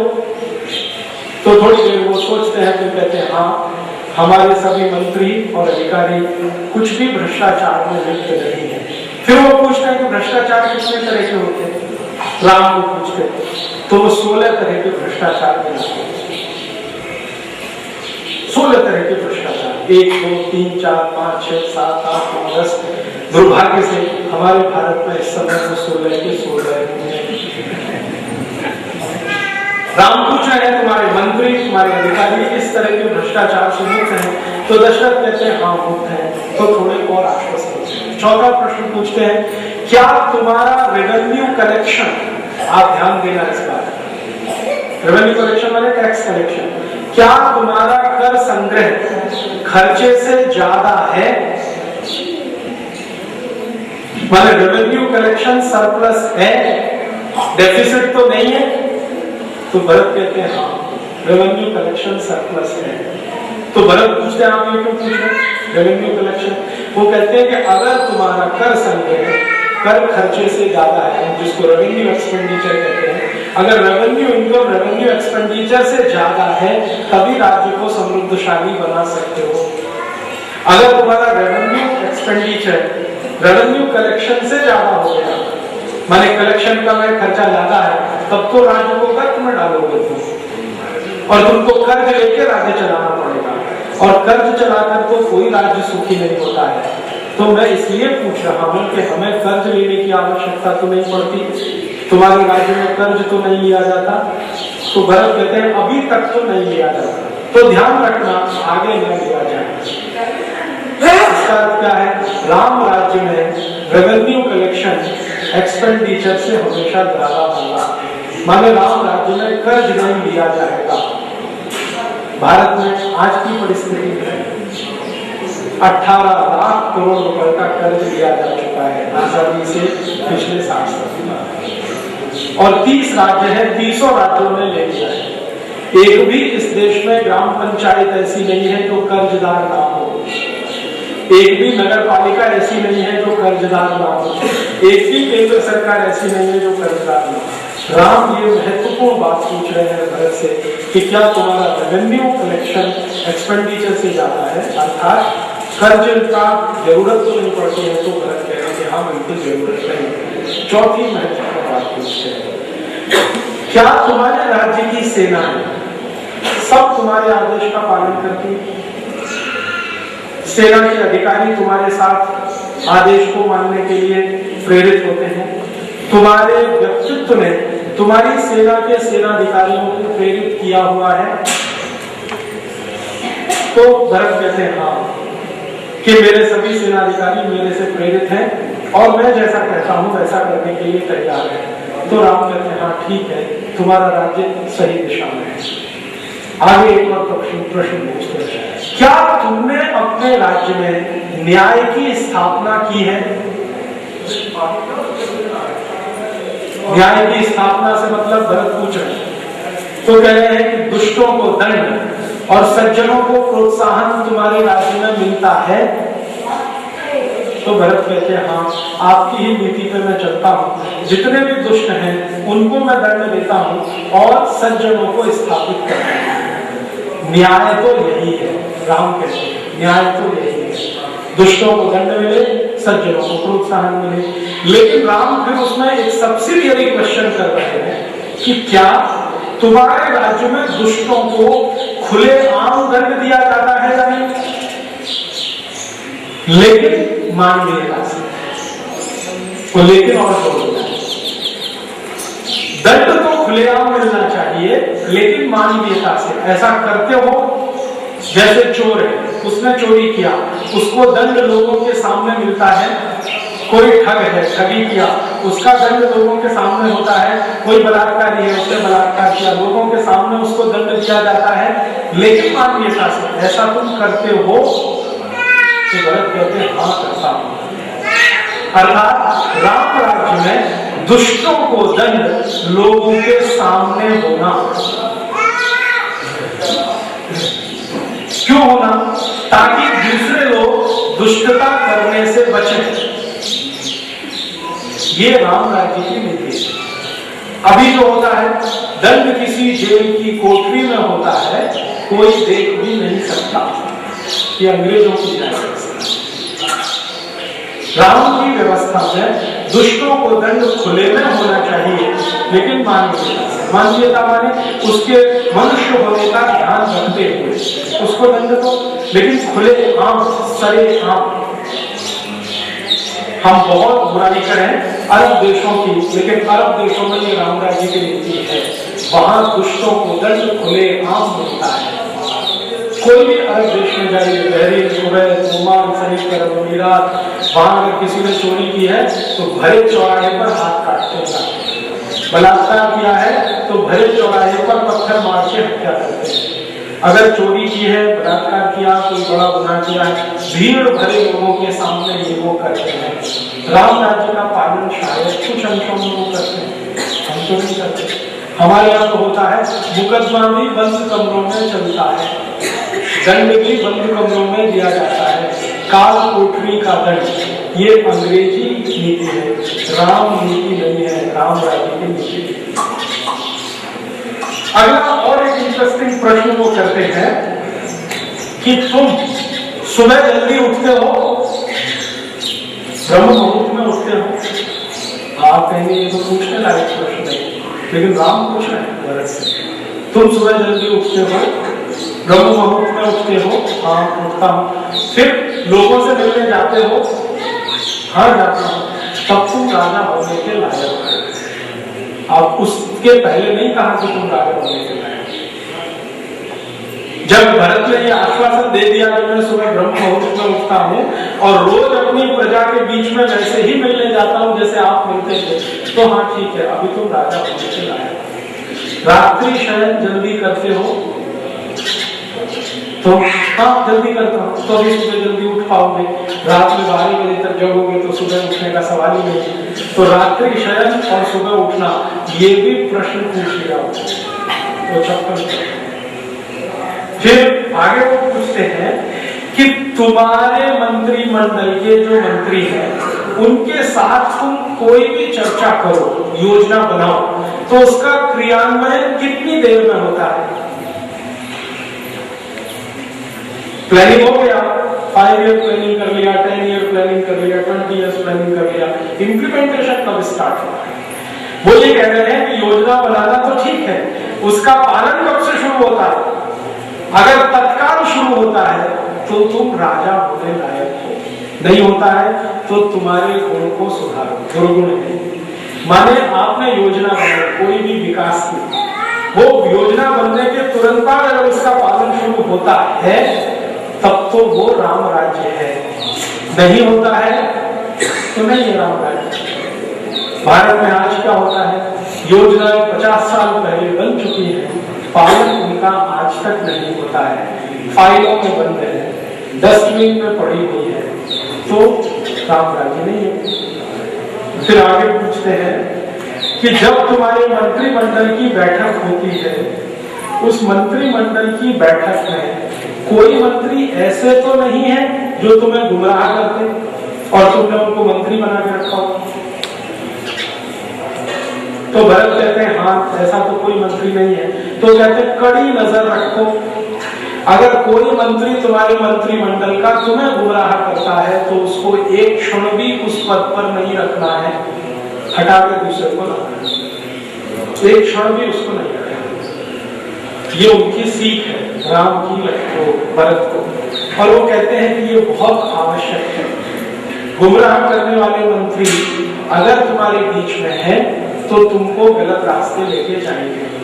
अब भरत उनसे एक सवाल पूछते हैं कि कैसे पता करूं कि वो गुमराह कर रहे हैं या नहीं?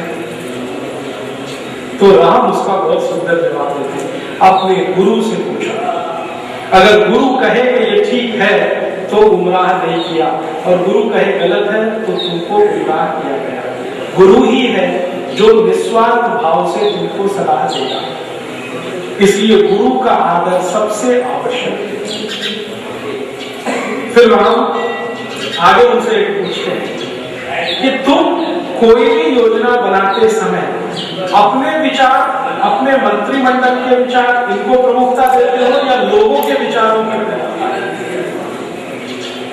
तुमको लगता है ये योजना बहुत अच्छी है और लोग कहते हैं ये बिल्कुल अच्छी नहीं है, तो क्या करते हो? लोगों की विचार के साथ जाते हो या तुम अपने विचारों के साथ रहते हो? तो भरत कहते हैं मैं तो लोगों के विचार के साथ जाता हूं। तो कहते हैं कि फिर तुम ठीक रास्ते पर हो। डेमोक्रेसी तो यही है। सरकार कहती है कि विदेशी कंपनियों को आना चाहिए राजस्थान में, हर मंडी में उनको छूट होनी चाहिए। किसान कहते हैं जी नहीं होनी चाहिए। सरकार अपने पे अड़ी हुई है कि हम ये करके ही मानेंगे, और रामचंद्र जी का नाम लेते रहते हैं। रामचंद्र जी की नीति तो ये नहीं। राम की नीति है लोगों के विचार को प्रमुखता, अपने विचार को दूसरा, पहला विचार लोगों का। लोग क्या मानते हैं? लोग कहते हैं कि ठीक है तो करो, नहीं मानते तो। अभी भरत उसमें आगे प्रश्न करते हैं, अगर एक आदमी कहे तो हाँ, मंत्री से ज्यादा आदमी, मंत्री कुछ कहता है, तुम्हारे राज्य का एक व्यक्ति भी उसके विपरीत कुछ कहता है, तो वो व्यक्ति जो कह रहा है वो रह चुका है। क्यों? क्योंकि वो तुमको कर देता है, टैक्स देता है। मंत्री टैक्स नहीं देता है। मंत्री तो तुम्हारे खजाने से लेता है, वो नागरिक है, वो तुमको टैक्स देता है। वो नागरिक के टैक्स देने से तुम्हारा राज्य चलता है, इसलिए एक नागरिक का विचार भी तुम्हारे लिए बहुत महत्वपूर्ण है। शायद यही एक बात जो राम के मन में है वो उनके जीवन के उत्तरार्ध में हमें दिखाई देती है।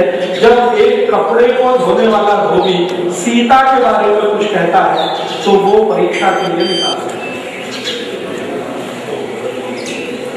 राम के ऊपर लांछन लगाने वाले कुछ लोग कहते हैं कि वो स्त्रियों के विरोधी थे क्योंकि सीता को घर से निकाल दिया।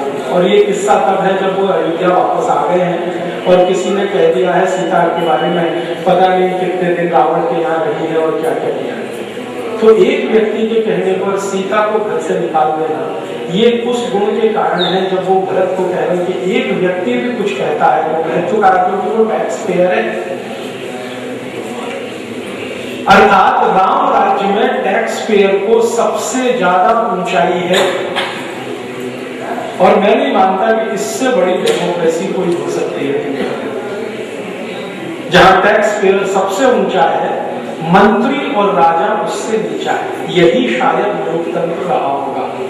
राम राज्य शायद किसी को गांधी जी किसी की कल्पना बराबर कर राम राज्य होना चाहिए, राम राज्य होना चाहिए। फिर एक और बहुत अच्छा सवाल वो पूछ रहे हैं भरत से कि तुम्हारा अपना जीवन में व्यक्तिगत समय कितना है और सार्वजनिक समय कितना है। तो भरत इसका उत्तर नहीं दे, वो पूछते बताइए क्या होना चाहिए पहले ये बताइए। तो रामचंद्र जी कहते हैं कि जीवन का 1/4 हिस्सा निजी और 3/4 सार्वजनिक होना चाहिए। है तुम्हारा 1/4 माने 6 घंटे, 6 घंटे तुम्हारा अपना है और बाकी 18 घंटे जनता का है। तुम्हारा ऐसा है 18 घंटे काम करते हो लोगों के लिए, सीधी सी बात, 6 घंटे अपने लिए 18 घंटे जनता के लिए। तो भरत कहता है कि मैं कोशिश करूंगा। तो ठीक है जल्दी से करो, ये बोल रहे। फिर उसके बाद उससे भी ज्यादा इंटरेस्टिंग क्वेश्चन है, वो पूछ रहे हैं कि तुम्हारी जो सेना है उसमें जो बहादुर सैनिक है और बहादुर जो सेनापति है, वो बहादुर सैनिक और सेनापति जब भी कोई अच्छा काम करते हैं तुम उन्हें पुरस्कार देते हो या नहीं। जब भी कुछ अच्छा काम करे, धर्म के, आचरण के, संस्कृति के, परंपरा के किसी काम को अगर वो करें तो तुम उनको पुरस्कृत करते हो कि नहीं। तो भरत कहते हैं हाँ करता हूं। तो कहते हैं ठीक है, इसका माने अच्छा काम करने वाले जो सैनिक अधिकारी हैं या राज्य अधिकारी हैं उनको हमेशा पुरस्कृत करते रहना, उनको सम्मानित करते रहना, ये राम राज्य है। फिर एक आगे प्रश्न पूछ रहे हैं वो कि सेना के सैनिकों का और सेना के काम आने वाले घोड़े हाथियों का भोजन व्यवस्था पर्याप्त है, संपूर्ण है, बराबर है। सैनिकों को बराबर मिल रहा है खाने पीने को, घोड़ों हाथियों को बराबर मिल रहा है खाने पीने को, कमी तो नहीं आ रही है। तो भरत कह रहे हैं हाँ बराबर है। माने आप मेरा देखिए कितने माइक्रो लेवल के क्वेश्चंस हैं, कितने छोटे छोटे प्रश्न कि सब सैनिकों को बराबर मिल रहा है, हाँ मिल रहा है। सेना के हाथियों को, घोड़ों को मिल रहा है, हाँ मिल रहा है। फिर आगे इससे भी ज्यादा पूछते हैं कि सभी सैनिक तुम्हारे राज्य से खुश हैं, प्रसन्न हैं, तुम्हारी नीतियों से सहमत हैं, उनको कोई दुख तो नहीं है, व्यक्तिगत दुख तो नहीं है, कहीं कोई परेशानी तो उनको नहीं है, और तुम उसके लिए कुछ समय निकालते हो कि नहीं। तो भरत कहते हैं हाँ मैं कोशिश करता हूं। तो वो कहते हैं कि अगर सैनिक तुम्हारे खुश हैं और सेना तुम्हारे ऊपर श्रद्धा रखती है तो कोई दुश्मन तुम्हें पराजित नहीं कर सकता, इसलिए उनकी वेलबींग होना बहुत आवश्यक है। आगे एक और प्रश्न पूछते हैं कि जब तुम मीटिंग करते हो तुम्हारी कैबिनेट की, कैबिनेट शब्द मैंने जोड़ दिया, उसमें तो मंत्री परिषद है, मंत्री परिषद की जब तुम मीटिंग करते हो तो उसमें कोई ऐसा फैसला जो गुप्त रखने योग्य है तो लीक तो नहीं होता। अगर लीक होता है तो तुमको मंत्री परिषद बदलनी पड़ेगी, और लीक नहीं होता तो ठीक है। कोई भी बात जो तुम्हें लगती है सीक्रेट है वो सीक्रेट रहती है या तुरंत बाहर आ जाती है, वो कहते हैं हाँ रहती है। अभी क्या होता है कैबिनेट की मीटिंग में कोई भी फैसला हो अखबार वालों को पट से एक minute of of the record briefing करते हैं सभी मिनिस्टर्स, नाम नहीं बताएंगे, ऑफ द रिकॉर्ड ब्रीफिंग करेंगे तो पता चलता है। भरत को पूछ रहे हैं क्या तुम्हारे यहाँ सीक्रेसी मेंटेन होती है? भरत कहते हैं हाँ होती है। फिर आगे पूछ रहे हैं लोगों की सुरक्षा का क्या है, लोग सुरक्षित हैं तुम्हारे राज्य में दुश्मन से, आंतरिक दुश्मनों से, बाहरी हमले से? तो भरत कहते हैं हाँ सुरक्षित है। फिर पूछते हैं तुम्हारे राज्य में अगर कोई नया व्यक्ति बाहर से आता है तो उस पर तुम्हें नजर रहती है कि नहीं? कोई भी बाहर से आया, व्यापार करने आया है, ज्ञान देने आया है, सेवा करने आया है, लेकिन उस पर तुम्हारी नजर है कि नहीं? तुमको मालूम है कि नहीं कौन व्यक्ति तुम्हारे राज्य में आ गया? तुम्हारे गुप्तचर तुम्हें वो बताते हैं कि नहीं? तो भरत कह रहे हैं हाँ, कभी बताते हैं कभी नहीं बताते। तो कहते हैं तुम्हारी गुप्तचर व्यवस्था ठीक करो। क्यों पूछ रहे हैं? बाहर से आने वाले हर अजनबी पर इतनी नजर क्यों रखना? तो उनका मालूम नहीं है कैसा है, जब वो रहेगा तब पता चलेगा उसके स्वभाव का, उसके गुण का, उसके कर्म का। अभी तो आया है, तुरंत पता नहीं चलेगा। फिर उसके बाद वो पूछ रहे हैं कि क्या तुम्हारे राज्य में चापलूस लोग तुम्हें हमेशा घेरे रहते हैं? जो निकट स्वार्थी है, जिनको सिर्फ अपना स्वार्थ दिखाई देता है, वही तुम्हारे आसपास रहते हैं? अगर रहते हैं तो ठीक नहीं है, नहीं रहते हैं तो अच्छा है। तो भरत कहते हैं हाँ चापलूस लोग नहीं। तो कहते हैं फिर ठीक है, आने भी नहीं देना, चापलूसों की कोई बात कभी सुनना नहीं। फिर वो कहते हैं कि क्या तुम्हारे राज्य में ऐसे ब्राह्मणों की संख्या तो नहीं बढ़ गई है जो सिर्फ पैसे के लिए करते हैं? पैसे के लिए ही सब करते हैं, पैसे के लिए राम की कथा कहना, पैसे के लिए कृष्ण की कथा कहना, 50 लाख में राम कथा कहना, 75 लाख में कृष्ण की कथा कहना। ऐसे लोग तो नहीं बढ़ गए? अगर बढ़ गए हैं तो अंकुश लगाओ। आज के समय में मैं आपको चाहूं तो नाम गिना सकता हूं जो राम कथा कहने का 25 lakh, 50 lakh, 75 lakh, 1 crore air conditioner car, air conditioner घर, एयर कंडीशनर होने जाए, इसके बिना राम की कथा नहीं करते। और रामचंद्र जी के वनवास का इतना दारुण दृश्य प्रस्तुत करते हैं कि आप रो दें, और वो एयर कंडीशन हॉल में बैठकर। राम खुद कह रहे हैं कि क्या तुम्हारे राज्य में ऐसे ब्राह्मणों की संख्या तो नहीं बढ़ गई है जो सब कुछ पैसे के लिए करते हैं? अगर बढ़ गई है तो तुरंत उस पर काबू करना, नहीं तो राज्य रसातल में जाएगा। फिर एक और प्रश्न पूछ रहे हैं कि तुम्हारे राज्य के जो गुप्तचर हैं, जो तुम्हें सूचनाएं लाते हैं बाहर से, उनमें कोई विदेशी तो नहीं है? तो भरत पूछते हैं विदेशी होने का मतलब जिसका जन्म तुम्हारे राज्य के बाहर हुआ हो, ऐसा कोई गुप्तचर तो नहीं है? धोखा हो सकता है। हम तो बाहर के जन्म लिए हो को प्रधानमंत्री बनाने को तैयार हैं, और डेमोक्रेसी के नाम पर। रामचंद्र जी कह रहे हैं कि बाहर के राज्य में जन्म लिया हुआ व्यक्ति दूत बनने के लायक भी नहीं है। प्रधानमंत्री बनना तो बहुत दूर की बात है, राष्ट्रपति होना तो उससे भी आगे की बात है। वो तो दूत बनने के लायक नहीं है जो तुमको संदेश लाके दे, क्योंकि उसकी निष्ठा कभी भी बदलेगी तो धोखा होगा। इसलिए तुम्हारे अपने जो दूतों की व्यवस्था है उसमें कोई विदेशी मूल का तो नहीं? सीधा सा प्रश्न है। तो भरत कहते हैं नहीं है। तो राम कहते हैं मुझे शक है कि है जो तुम्हारे राज्य से पैदा नहीं हुए। तो भरत कहते हैं मैं समझ गया आप किन की तरफ इशारा कर रहे हैं। तो बात यह है कि भरत के राज्य में कुछ ऐसे लोग हैं जो केकई के राज्य से आए हैं, हाँ, और भरत ने उनको मुख्य स्थान दे रखा है, मंत्रिमंडल में ले रखा है। केकई का कोई भतीजा है, योद्धा करके उसका नाम है, उसको ले रखा है मंत्रिमंडल। तो इशारा राम का उधर है कि दूसरे राज्य का है, जन्म तो मान लिया, तुम्हारे यहाँ मंत्री बन के बैठा है, कब निष्ठा बदलेगी मालूम नहीं। तो भरत समझ जाते, कहते हैं मैं अभी जाते ही व्यवस्था ठीक करता हूं। मैंने राम का इंस्ट्रक्शन बिल्कुल क्लियर है कि दूसरे राज्य में पैदा हुआ व्यक्ति तुम्हारा अतिथि बनकर रहे तो ठीक है, तुम्हारे मंत्रिमंडल में नहीं आना चाहिए, तुम्हारे दूत के रूप में नहीं आना चाहिए, मैसेंजर के रूप में नहीं आना चाहिए।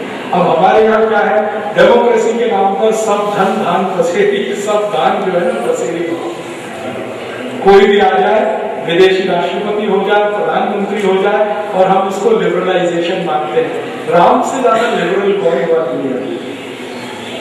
वो खुद कहते हैं कि ये हो नहीं सकता, अगर है तो तुरंत चेंज करो, लक्ष्मण चेंज करो, भरत कहते हैं कि मैं बदल जाऊं। फिर उसके बाद एक और महत्व की बात कहते हैं राम, जो आज के समय में बिल्कुल लागू होती है, हम उसको समझना चाहें तो इससे समझते हैं। वो ये कहते हैं कि तुम्हारे राज्य में मुद्रास्फीति तो नहीं, इन्फ्लेशन जिसको हम कहें तो महंगाई तो नहीं, महंगाई तो नहीं बढ़ रही, अगर बढ़ रही है तो काबू में करो, और नहीं बढ़ रही है तो ठीक है। तो भरत पूछते हैं, ये बहुत डिटेल में है कमल राम, भरत पूछते हैं कि अगर मुद्रास्फीति बढ़े तो क्या करो?